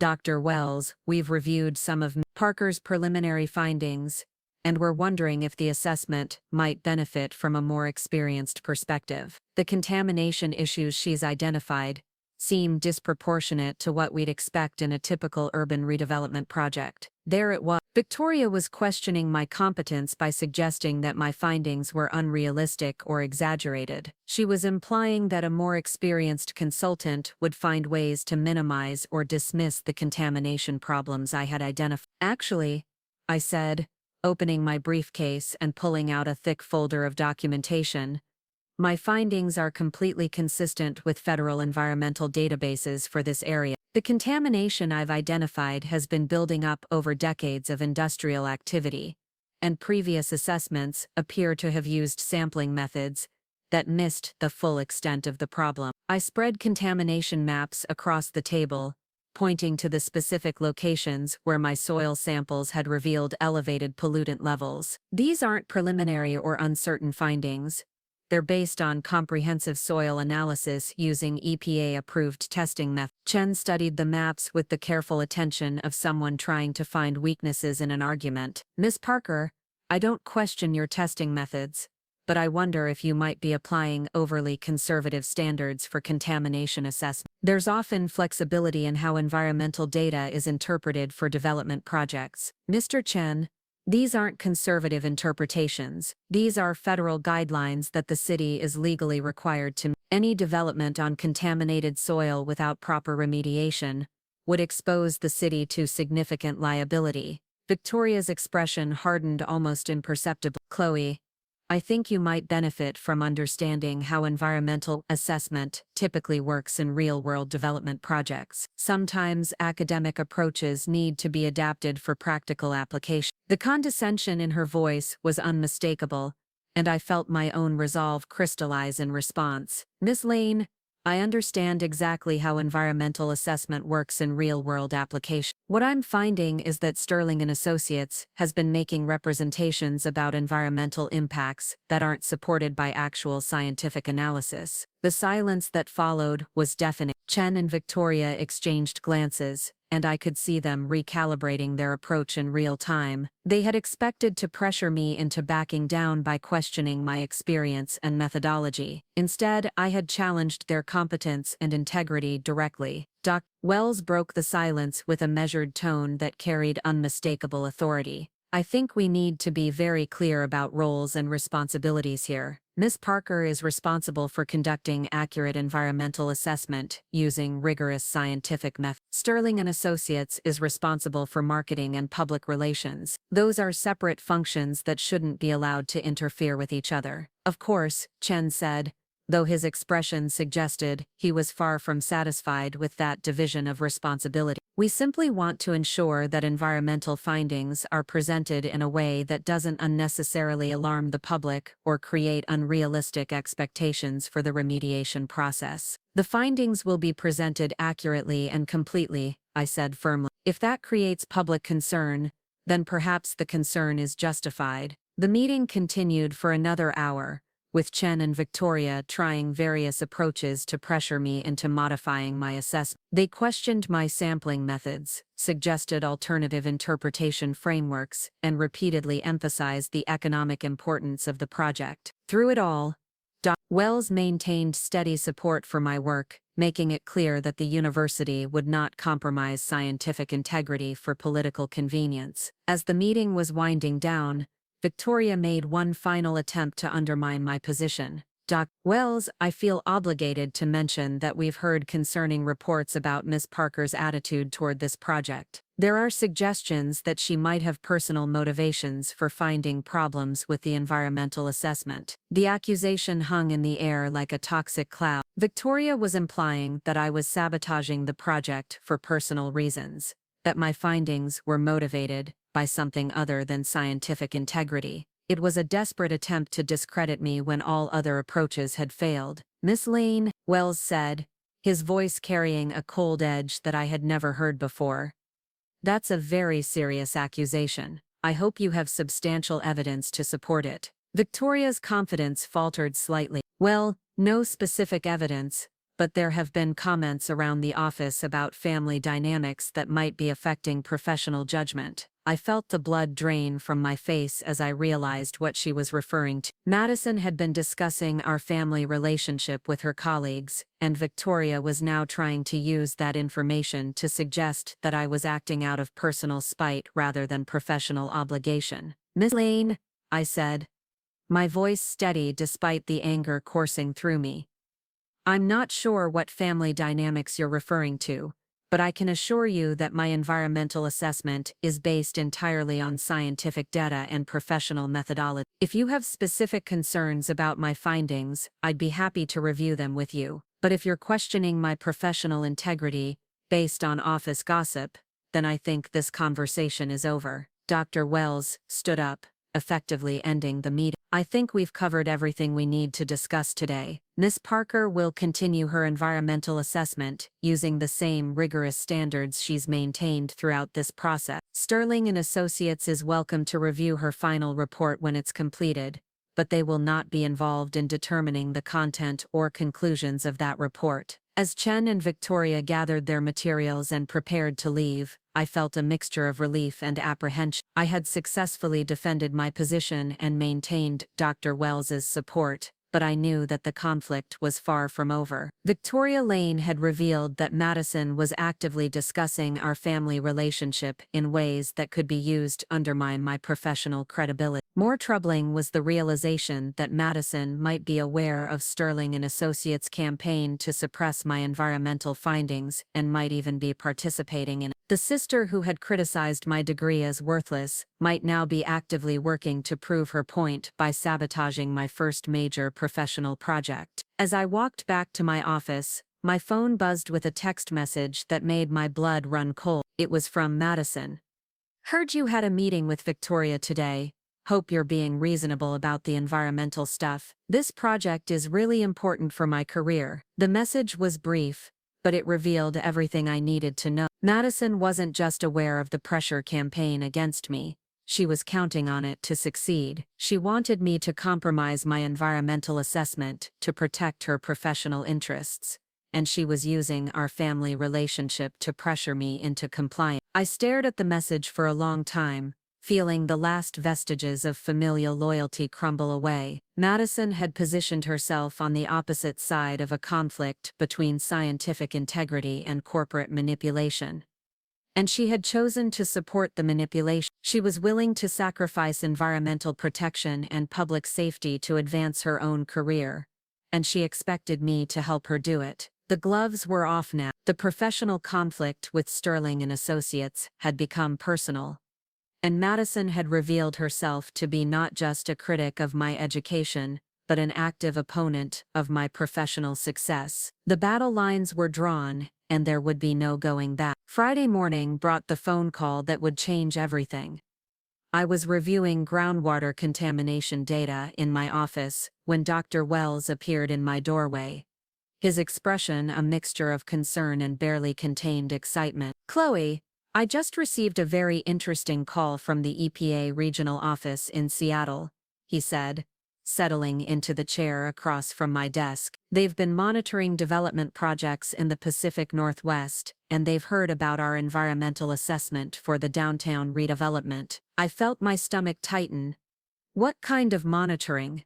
"The good kind. Apparently, word has gotten out about the thoroughness of your contamination analysis, and they're impressed. Dr. Sarah Chen from their Environmental Justice Division wants to meet with you next week to discuss your findings." The irony of the name wasn't lost on me, though this Chen was clearly unrelated to David Chen from Sterling and Associates. "What does the EPA want with my assessment?" "They're considering using our project as a case study for best practices in urban redevelopment environmental review. Your work could become a model for similar projects across the region." The implications hit me like a wave. The EPA's interest in my assessment would give my findings significant federal backing, making it virtually impossible for Sterling and Associates to suppress or misrepresent the contamination data. More importantly, it would establish my methodology as a professional standard rather than the overly rigorous academic approach that Victoria Lane had been claiming. "There's more," Dr. Wells continued, his excitement becoming more apparent. "The EPA is prepared to provide additional funding for expanded contamination analysis if your preliminary findings warrant it. They're talking about a supplemental grant that could be worth another $100,000 to the university." I leaned back in my chair, processing the magnitude of what Dr. Wells was telling me. Not only was my environmental assessment being validated by federal experts, but it was potentially generating additional revenue that would dwarf Sterling and Associates' marketing contract. The useless degree that Madison had mocked was about to bring more value to the project than her entire company's contribution. "When does the EPA want to meet?" I asked. "Tuesday afternoon. Chen is flying in from Seattle specifically to review your contamination analysis and discuss the methodology you've been using." I spent the weekend preparing for the EPA meeting, compiling detailed documentation of my sampling procedures and cross-referencing my findings with similar contamination cases across the Pacific Northwest. The more I researched, the more significant my discoveries appeared. The downtown contamination represented one of the most comprehensive urban pollution cases documented in Oregon, with implications that extended far beyond the immediate redevelopment project. Tyler found me in the university library on Sunday evening, surrounded by federal environmental databases and technical journals. "You realize you're probably going to become famous in environmental circles after this EPA meeting," he said, settling into the chair across from me. "I'm just trying to do my job correctly," I replied, though I couldn't suppress a smile at the thought of how dramatically my professional prospects had improved in just a few weeks. Speaking of which, My friend at Sterling and Associates says there's panic in the office about the EPA involvement. Apparently, Victoria Lane has been making frantic phone calls all weekend, trying to figure out how to manage the situation. I looked up from my research, suddenly alert. What kind of panic? The kind that happens when a marketing firm realizes they've been making claims about environmental compliance that they can't actually support. Madison has been telling people that the EPA involvement is probably just routine, but word is getting around that your assessment has uncovered problems that could affect the entire project timeline. The mention of Madison reminded me of her text message from Thursday, and I felt a familiar knot of anger form in my chest. Has your friend heard anything about Madison's role in all this? Tyler's expression grew more serious. Actually, yes, and you're not going to like it. Apparently, Madison has been positioning herself as the person who can manage the family dynamics to keep you cooperative. She's been telling Victoria Lane that she knows how to handle you. The betrayal was stunning in its audacity. Madison wasn't just supporting Sterling and Associates' pressure campaign. She was actively participating in it by claiming she could manipulate me through our family relationship. She had turned my graduation dinner criticism into a professional weapon, using her assessment of my character to reassure her colleagues that I could be controlled. There's something else, Tyler continued reluctantly. Madison has been telling people that you've always been overly dramatic about environmental issues, that you tend to exaggerate problems for attention. She's been using childhood stories to suggest that your assessment might be influenced by your need to prove yourself rather than objective analysis. I stared at Tyler in disbelief. Madison had weaponized our entire family history, turning childhood memories into evidence that I was emotionally unstable and professionally unreliable. She was systematically destroying my reputation using intimate knowledge that only a family member could possess. Tyler, I need you to ask your friend something for me, I said, my voice steadier than I felt. I need to know exactly what Madison has been saying about me, and I need to know who she's been saying it to. Can you get specific details? Are you sure you want to know? Some of this stuff is pretty brutal. I'm sure. If Madison is actively working against me, I need to understand the full scope of what I'm dealing with. Monday morning brought a development that crystallized the entire situation. Victoria Lane called me directly, bypassing Dr. Wells entirely, to request an urgent meeting before my EPA appointment. Chloe, I think we need to clear the air about some misunderstandings that have developed around your environmental assessment, she said, her voice carrying a forced warmth that didn't mask the underlying tension. I'm concerned that the EPA involvement might be based on incomplete information. What kind of incomplete information? Well, some of your contamination findings might be taken out of context if they're not properly explained. The EPA doesn't always understand the nuances of urban redevelopment projects, and they might overreact to contamination levels that are actually quite manageable. The condescension was breathtaking. Victoria was suggesting that EPA environmental experts were less qualified to interpret contamination data than a marketing firm. She was asking me to help her mislead federal regulators about the significance of my findings. Lane, my contamination analysis is based on EPA-approved testing methods and federal guidelines. I'm confident that EPA experts will understand the significance of the findings better than anyone. I'm sure they will, Victoria replied, though her tone suggested anything but confidence. But Chloe, I need you to understand that there are broader considerations at play here. This project represents millions of dollars in economic development for Riverside, and unnecessary environmental delays could jeopardize the entire investment. Environmental protection isn't an unnecessary delay, it's a legal requirement. There was a long pause before Victoria responded, and when she did, her voice had shifted to something colder and more calculating. Chloe, I think you might benefit from a conversation with someone who understands both the environmental issues and the family dynamics that might be affecting your judgment. Madison has offered to speak with you about finding a more balanced approach to the assessment. The manipulation was so blatant that I almost laughed. Victoria was openly admitting that she planned to use Madison to pressure me into compromising my professional integrity. She was treating our family relationship as a tool for corporate manipulation. Lane, I don't think that's appropriate. My environmental assessment is based on scientific data, not family dynamics. Of course, but sometimes personal perspectives can provide valuable context for professional decision. Madison understands both the business realities of this project and your personal tendency to overcomplicate environmental issues. There it was. Victoria had just revealed that Madison had been providing detailed psychological assessments of my character to help Sterling and Associates develop their pressure strategy.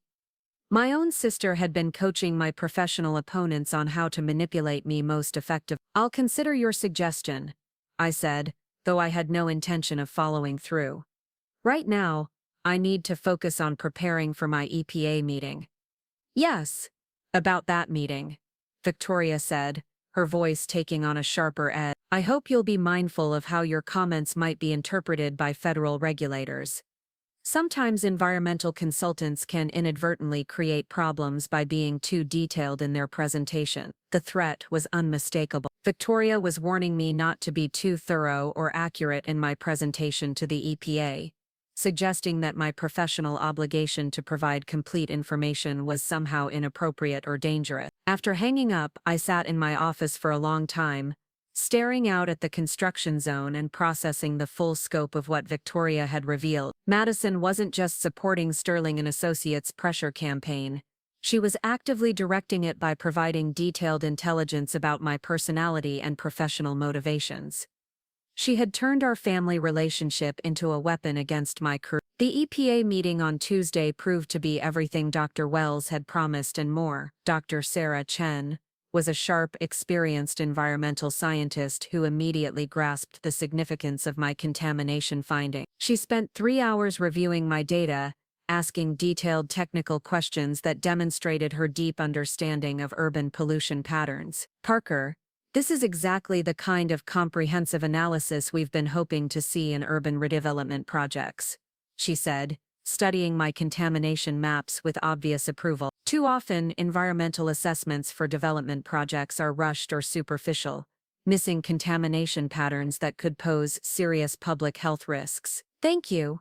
I wanted to make sure the assessment was thorough enough to protect both the environment and public safety. You've succeeded admirably. In fact, I'd like to discuss the possibility of expanding your analysis to include the broader downtown area. Your findings suggest that contamination might extend beyond the immediate development zone, and we'd like to understand the full scope of the problem. The expanded analysis would require additional funding, which the EPA was prepared to provide through a supplemental environmental justice grant. The total value of the expanded project would be $350,000, making my environmental assessment the single largest revenue generator associated with the downtown redevelopment. More importantly, Dr. Chen explained that the EPA was planning to use my methodology as a template for environmental assessment in similar urban redevelopment projects across the Pacific Northwest. My work would become a professional standard, establishing me as a leading expert in urban contamination analysis. There is one concern I need to mention, Dr. Chen said, as our meeting was concluding. We've received some informal communications from the marketing firm associated with this project, suggesting that your assessment might be overly conservative or academically oriented. I want you to know that we completely reject those characterizations. My heart skipped a beat. What kind of communications? Nothing official.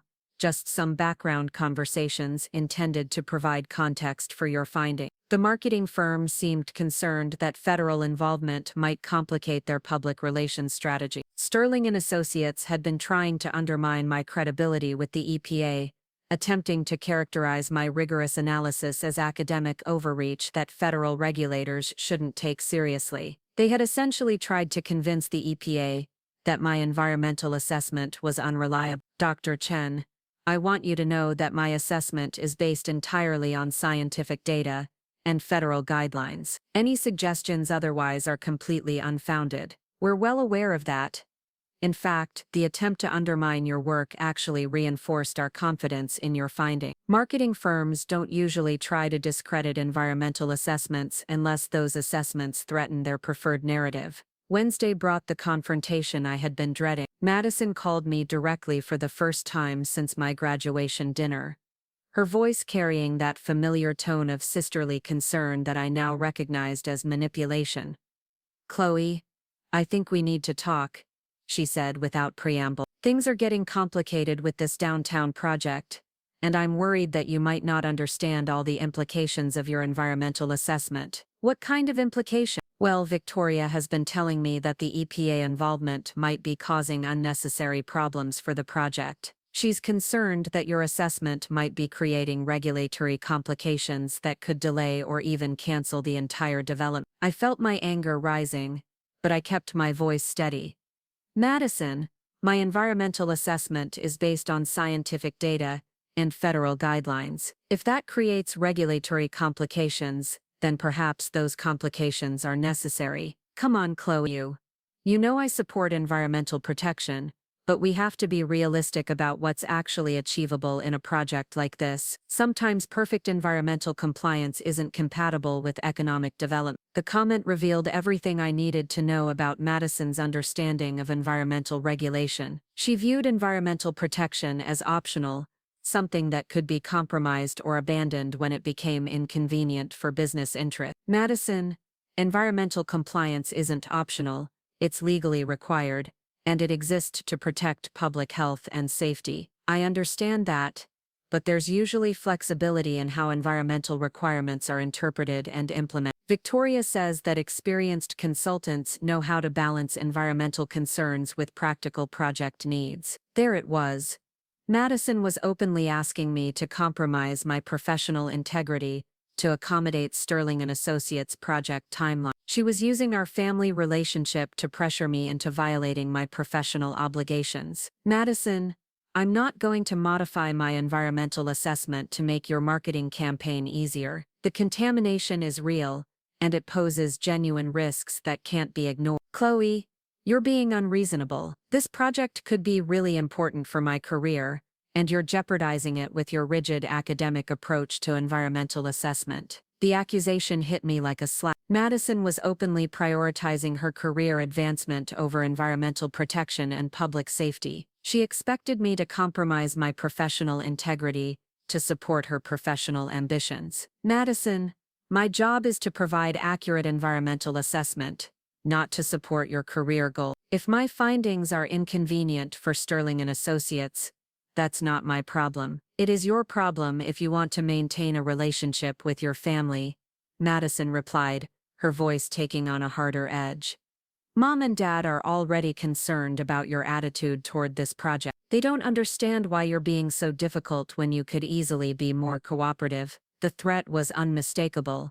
Madison was using our family relationships as leverage to pressure me into professional compliance. She was suggesting that my refusal to compromise my environmental assessment would damage my relationships with our parents. "Madison, what exactly have you been telling Mom and Dad about my work?" "Just the truth, that you're being inflexible and creating problems for a project that could benefit the entire community. They're worried that your academic approach might hurt your professional reputation." I realized that Madison had been manipulating our parents' perceptions of my work, just as she had been manipulating her colleagues at Sterling and Associates. She had positioned herself as the reasonable family member who understood business realities, while characterizing me as an impractical academic who was sabotaging important community projects. "Madison, I need to ask you something directly. Have you been providing information about me to Victoria Lane and Sterling and Associates to help them pressure me into modifying my environmental assessment?" There was a long pause before Madison responded. "I've been trying to help them understand your personality so they could work with you more effectively. You've always been stubborn about environmental issues, and I thought if they understood that, they could find better ways to collaborate with you." The admission was breathtaking. Madison had openly confessed to providing psychological intelligence to my professional opponents, helping them develop strategies to manipulate me more effectively. She had betrayed our family relationship to advance her own career interests. "Madison, you've been actively working against me. You've been helping Sterling and Associates undermine my professional credibility and pressure me into compromising my work. I've been trying to help you understand the real world, Chloe. Environmental consulting isn't just about academic research. It's about finding practical solutions that work for everyone involved." No, Madison, you've been trying to help yourself at my expense. You've used our family relationship as a weapon against my career. That's ridiculous. I'm trying to help you succeed in a competitive professional environment. But if you're going to be paranoid and ungrateful, then maybe you deserve whatever problems your rigid approach creates. The conversation ended with Madison hanging up on me, but the damage was already done. She had confirmed everything I had suspected about her role in Sterling and Associates' pressure campaign. She had actively participated in attempts to undermine my professional integrity, and she had used our family relationship as a tool for corporate manipulation. Thursday brought news that would prove to be the turning point in the entire situation. Tyler called me with information from his friend at Sterling and Associates that changed everything. Chloe, you need to hear this. My friend overheard a conversation between Victoria Lane and David Chen yesterday, and it's worse than we thought. What kind of conversation? They were discussing how to discredit your EPA presentation. Victoria apparently suggested that they could use Madison's insider information about your personality to convince the EPA that your assessment was influenced by personal issues rather than professional judgment. I felt the blood drain from my face. They were planning to attack my mental stability. That's exactly what they were planning. Victoria told Chen that Madison had provided detailed information about your history of being dramatic about environmental issues, and that they could use that information to suggest that your EPA presentation was emotionally motivated rather than scientifically based. The manipulation had reached a new level of viciousness. Sterling and Associates wasn't just trying to suppress my environmental findings. They were planning to destroy my professional reputation by suggesting that I was mentally unstable or emotionally compromised. There's more, Tyler continued. Apparently, Madison suggested that they should encourage our parents to intervene, to pressure you into being more cooperative by threatening family consequences. Madison had weaponized our entire family structure, turning our parents into unwitting participants in Sterling and Associates' pressure campaign. She had created a coordinated attack on my professional and personal life, using every relationship I valued as leverage against my career. Tyler, I need you to ask your friend to document everything they've heard about these conversations. If Sterling and Associates is planning to attack my professional credibility based on family intelligence, I need evidence of their campaign, already done. My friend has been keeping detailed notes, because they're concerned about the ethical implications of what's happening. They're willing to provide written documentation if needed. Friday brought the phone call that would expose the full scope of Sterling and Associates' manipulation. Wells called me into his office with an expression that mixed outrage with determination. Chloe, I just received a very disturbing call from Victoria Lane, he said, settling behind his desk with the careful movements of someone trying to control their anger. She suggested that your EPA presentation might have been influenced by personal psychological issues, rather than professional judgment. What exactly did she say? She implied that you have a history of emotional instability around environmental issues, and that your family members have expressed concerns about your tendency to exaggerate problems for attention. She suggested that the EPA might want to consider these personal factors when evaluating your assessment. The attack was exactly what Tyler's friend had predicted. Victoria Lane was using Madison's psychological intelligence to undermine my professional credibility with my own supervisor. She was attempting to destroy my career using intimate family knowledge as ammunition. Dr. Wells, those claims are completely false and inappropriate. Victoria Lane is trying to discredit my work because my findings threaten Sterling and Associates' marketing objectives. I'm well aware of that. In fact, I found her comments so inappropriate that I immediately called Dr. Chen at the EPA to alert her to Sterling and Associates' campaign against you. Wells explained that his call to the EPA had triggered a formal investigation into Sterling and Associates' attempts to interfere with federal environmental assessment. The EPA took attempts to manipulate environmental consultants very seriously, particularly when those attempts involved personal attacks rather than technical criticism. Dr. Chen was particularly concerned about the use of family relationships to pressure environmental consultants. Wells continued. She said it represents exactly the kind of corporate interference that federal environmental regulations are designed to prevent. The investigation would examine all communications between Sterling and Associates and federal agencies regarding my environmental assessment. More importantly, it would document the company's attempts to use personal attacks and family manipulation to influence federal environmental review. "There's something else you need to know," Dr. Wells said, his expression growing more serious. "The EPA investigation has attracted attention from the regional office. They're considering using this case as an example of corporate interference with environmental assessment, which could result in Sterling and Associates being blacklisted from federal environmental projects." The implications were staggering. Sterling and Associates' campaign against me could result in their exclusion from federal environmental work, potentially costing them millions of dollars in future contracts. Madison's company could face devastating professional consequences for their attempts to manipulate my assessment. As I walked back to my office, my phone buzzed with a text message that would prove to be the final piece of evidence I need. It was from Madison. "Chloe, Victoria says the EPA is causing problems. You need to fix this before it affects my job. Family comes first." The message was brief, but it confirmed everything about Madison's priorities and motivation. She viewed my environmental assessment as something that should be subordinated to her career interests, and she expected me to compromise my professional integrity to protect her job. Even faced with the consequences of Sterling and Associates' manipulation campaign, she was still trying to pressure me into compliance. I forwarded the message to Dr. Wells with a brief note explaining its significance. Madison had provided written evidence of her expectation that I would compromise my professional obligations to protect her career interests. She had documented her own participation in the pressure campaign against. By the end of the day, I had compiled a comprehensive file documenting Sterling and Associates' campaign against my environmental assessment. The file included Victoria Lane's attempts to pressure me into modifying my findings,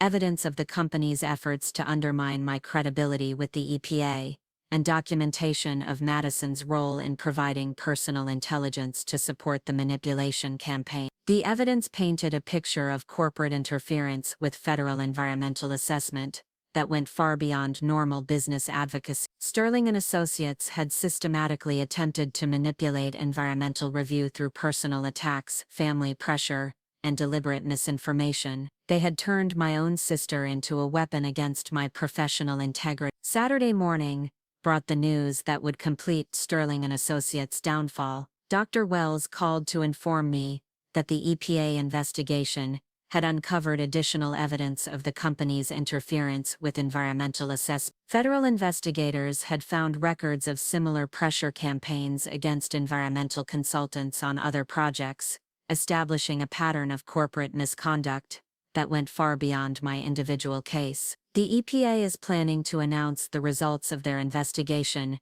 next, Wells explained.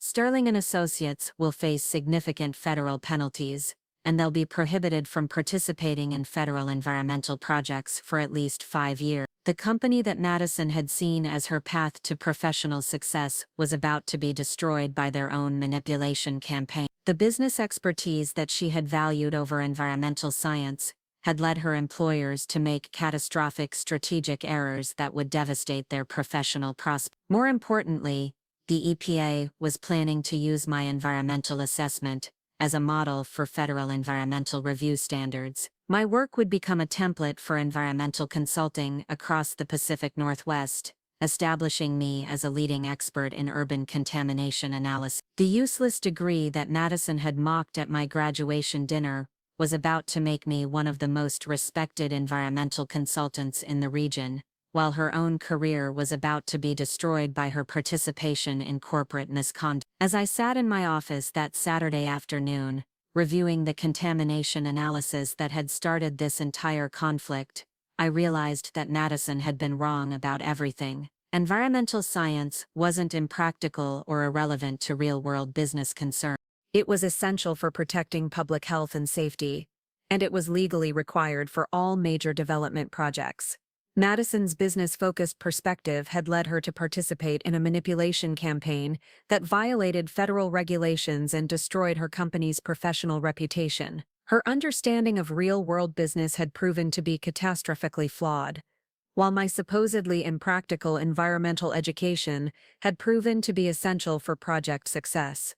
The irony was complete. Madison had criticized my degree as worthless while simultaneously demonstrating that her own business education had failed to teach her the most basic principles of professional ethics and regulatory compliance. She had positioned herself as the family expert on career success while making decisions that would devastate her own professional prospects. The phone call from Dean Wells on Sunday evening would be the final confirmation of everything I had suspected about the value of environmental science education versus Madison's business-focused approach to professional success. Monday morning arrived with the kind of crisp clarity that made everything feel inevitable. I was reviewing final contamination reports when my phone rang with a call that would change everything. The name on the screen was one I hadn't expected to see. Victoria Lane. "Chloe, we need to talk immediately." Her voice was tight with barely controlled panic.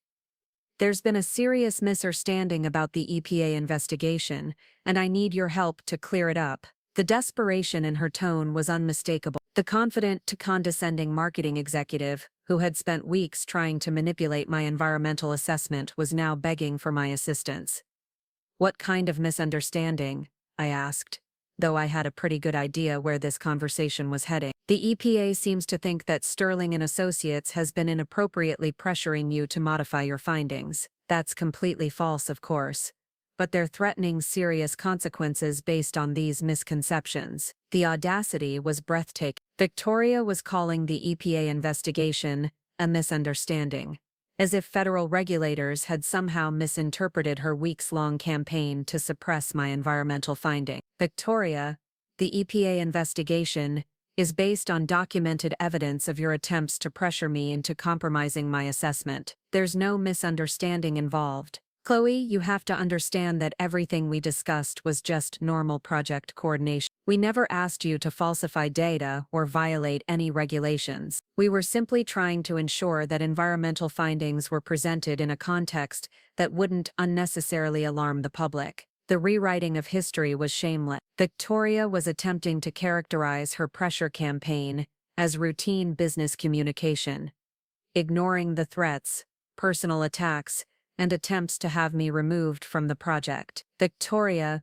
you suggested that I should modify my findings to support your marketing objective. You questioned my competence and tried to have me replaced when I refused to compromise my assessment. That's not normal project coordination. Those were misunderstandings that got blown out of proportion. But Chloe, right now we need to focus on the bigger picture. The EPA investigation could destroy Sterling and Associates, and that would hurt a lot of innocent people, including Madison." There it was. Victoria was trying to use my family relationship with Madison to pressure me into helping Sterling and Associates escape the consequences of their own misconduct. She was appealing to my sisterly loyalty even after Madison had actively participated in the campaign against me. "Victoria, I'm not responsible for the consequences of Sterling and Associates' business decisions. If the company is facing penalties, it's because of choices you made, not because of my environmental assessment. But you could help us explain to the EPA that there were no inappropriate pressures, that everything was just miscommunication. Your testimony could make all the difference." The request was stunning in its shamelessness. Victoria was asking me to lie to federal investigators, to protect the company that had spent weeks trying to destroy my professional credibility. She wanted me to commit perjury to save Sterling and Associates from the consequences of their own misconduct. "I won't be providing false testimony to federal investigators," I said firmly. "If you're facing consequences from the EPA, you'll have to deal with them through your own legal counsel. Chloe, please think about what this means for Madison." She had nothing to do with the project coordination issues, but her career could be destroyed if Sterling and Associates faces federal penalties. The manipulation was so obvious that it was almost insulting. Victoria was trying to use my concern for Madison's welfare to pressure me into obstructing a federal investigation. Apparently unaware that I now knew the full extent of Madison's participation in the campaign against me. "Victoria, Madison wasn't an innocent bystander in this situation. She actively participated in your pressure campaign by providing personal information about me to help you develop manipulation strategies. The silence that followed was deafening. Victoria had clearly not expected me to know about Madison's role in providing psychological intelligence to Sterling and Associates. I don't know what you're referring to, Victoria said finally, though her voice lacked conviction. I'm referring to Madison's detailed briefings about my personality and professional motivations, information that you used to develop strategies for pressuring me into modifying my environmental assessment. Those were just informal conversations meant to improve project coordination. Those were intelligence briefings designed to help you manipulate a federal environmental consultant. The EPA investigators understand the difference, even if you don't. Tuesday brought the news that would seal Sterling and Associates' fate. Wells called me into his office with an expression of grim satisfaction.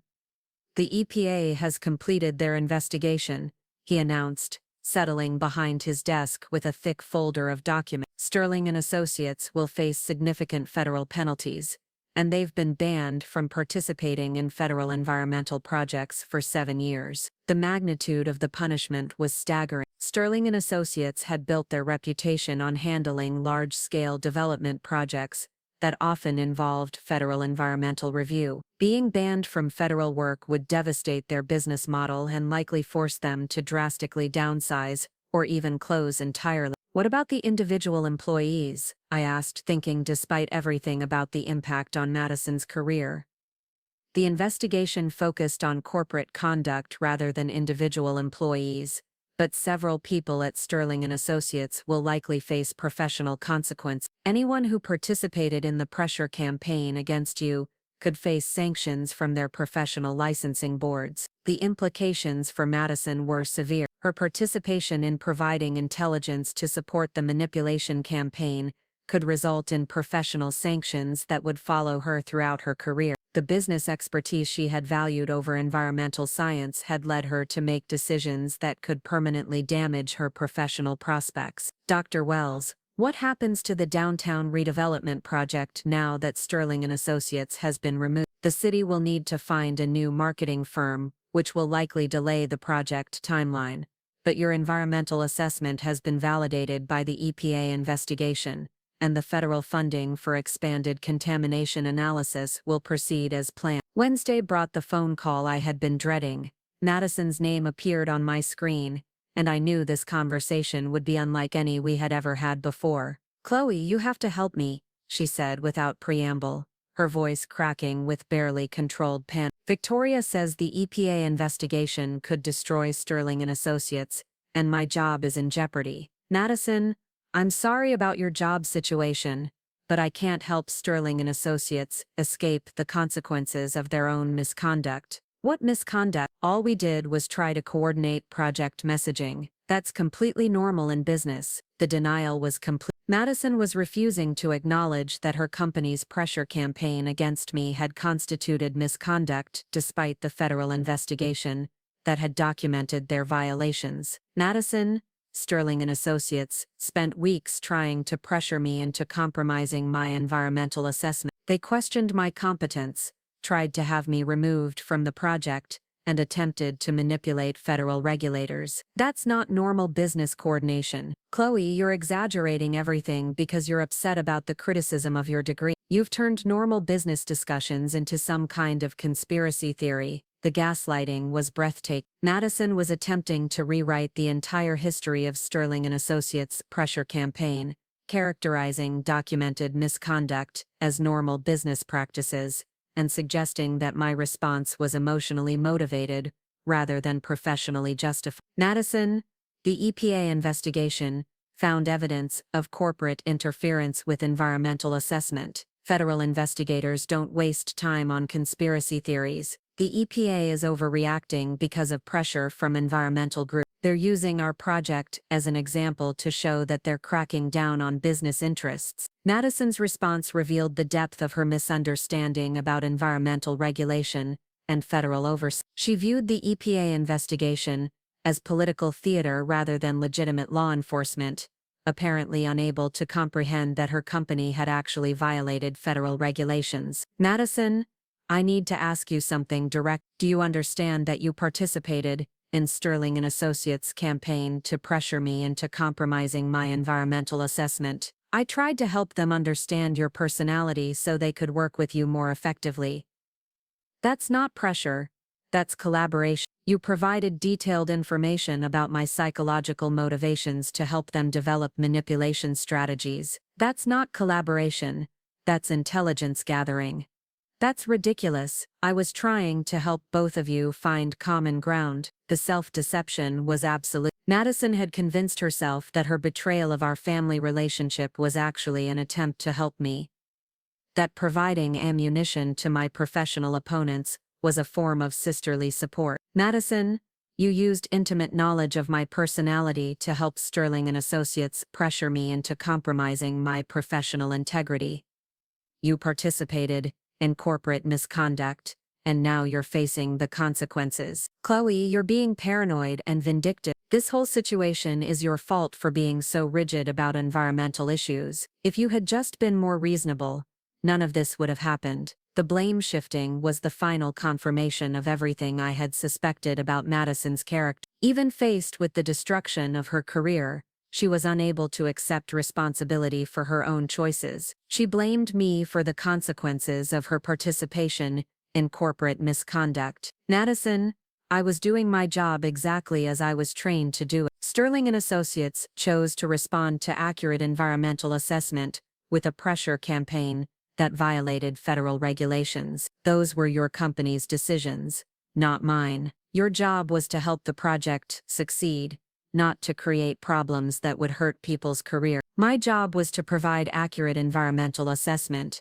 regardless of how that information might affect Sterling and Associates' marketing objectives. The conversation ended with Madison hanging up on me, but it had accomplished something important. It had confirmed that Madison was incapable of understanding the ethical and legal principles that governed environmental consulting, and that she viewed professional integrity as subordinate to business convenience. Thursday brought the news that would complete the vindication of my environmental science education. Dr. Chen from the EPA called to inform me that my assessment methodology had been selected as a template for federal environmental review standards across the Pacific Northwest. Ms. Parker, your work on the downtown redevelopment project represents exactly the kind of rigorous environmental assessment that federal regulations are designed to ensure, she explained. We're developing new guidelines based on your methodology that will be implemented in similar projects throughout the region. The professional recognition was overwhelming. My environmental assessment would become a federal standard,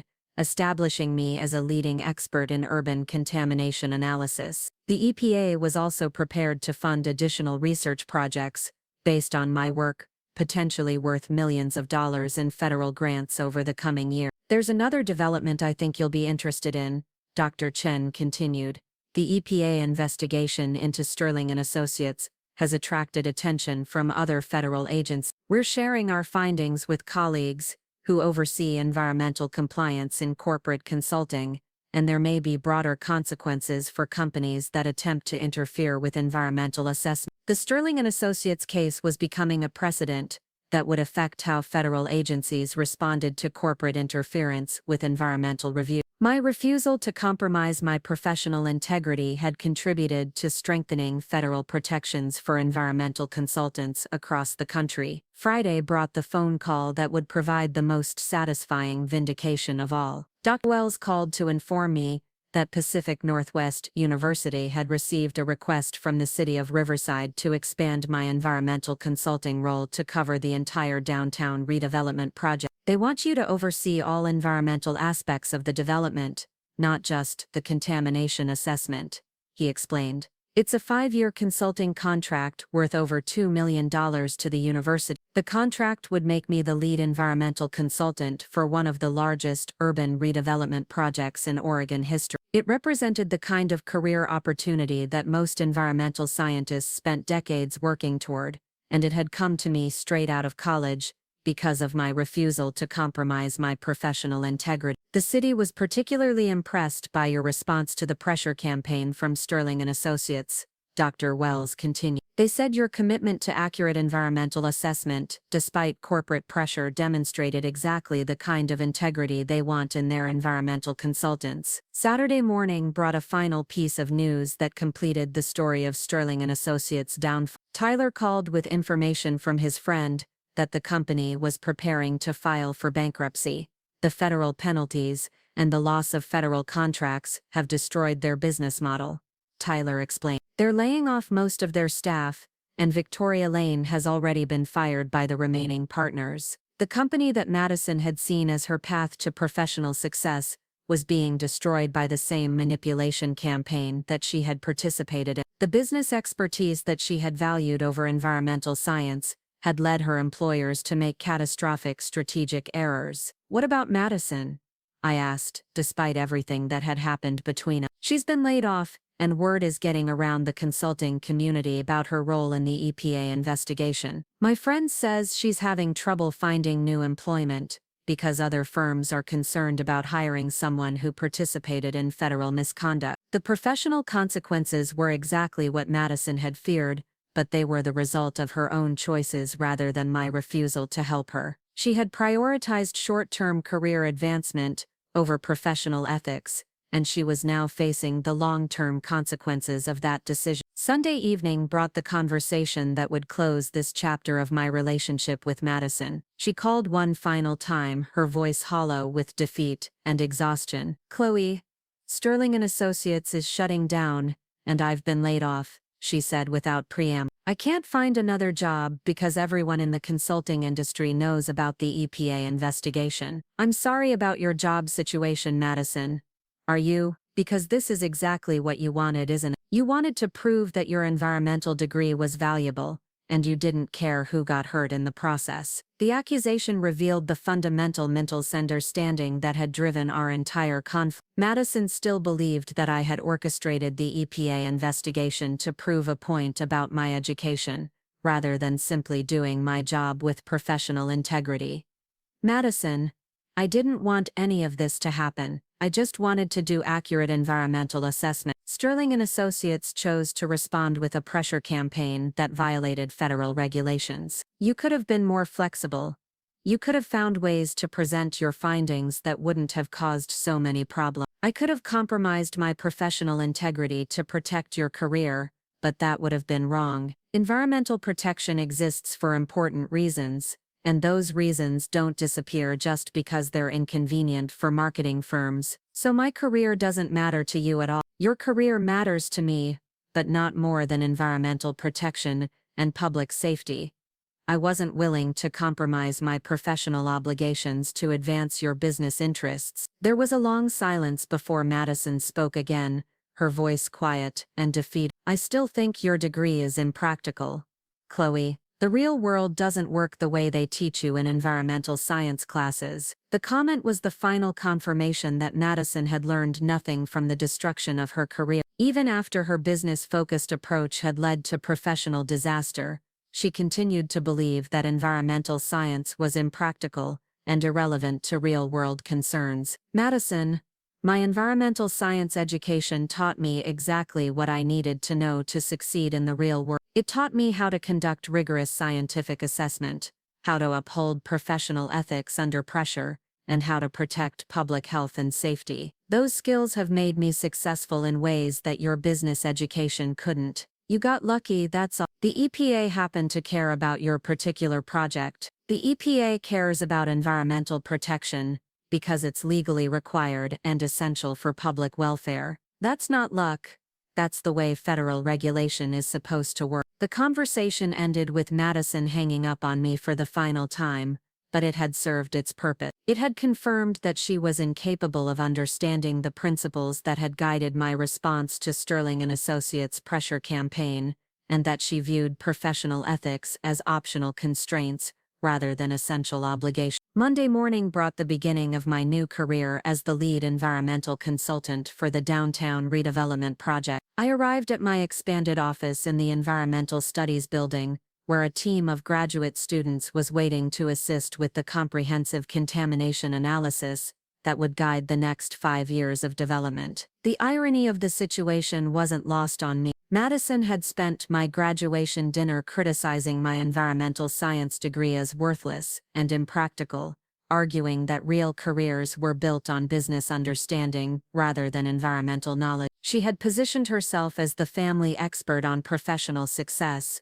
confident that her business education gave her superior insight into real-world career dynamics. But when the real world had tested our respective educations, my environmental science training had proven essential for project success, while her business education had led her to participate in misconduct that destroyed her career. The degree she had mocked as useless had made me one of the most respected environmental consultants in the region, while her supposedly practical business knowledge had proven to be catastrophically flawed. The vindication was complete, but it came with a cost. Madison and I would probably never repair our relationship, and our family dynamics would be forever changed by her participation in the campaign against me. She had chosen to prioritize her short-term career interests over family loyalty, and those choices had consequences that extended far beyond her professional life. But I had learned something valuable about the real world that they don't teach you in either environmental science or business classes. The real world isn't just about technical knowledge or business acumen. It's about integrity, ethics, and the courage to do the right thing even when it's difficult or costly. Madison had been wrong about everything. Environmental science wasn't impractical or irrelevant to real-world concerns. It was essential for protecting public health and safety, and it was legally required for all major development projects. My supposedly useless degree had proven to be more valuable than her business education, not because environmental science was inherently superior, but because I had used my education with integrity, while she had used hers to justify misconduct. As I settled into my new office and began planning the expanded environmental assessment that would guide Riverside's development for years to come, I realized that Madison had actually done me a favor. Her criticism of my degree had forced me to prove its value in the most public and rigorous way possible. Her participation in Sterling and Associates' pressure campaign had created the circumstances that led to federal validation of my work and my methodology. The sister who had tried to destroy my career had inadvertently made me more successful than I could have imagined. The degree she had called worthless had become the foundation for professional achievements that exceeded anything her business education had prepared her for. Sometimes the best revenge is simply being right. Up next, you've got 2 more standout stories right on your screen. If this one hit the mark, you won't want to pass these up. Just click and check them out.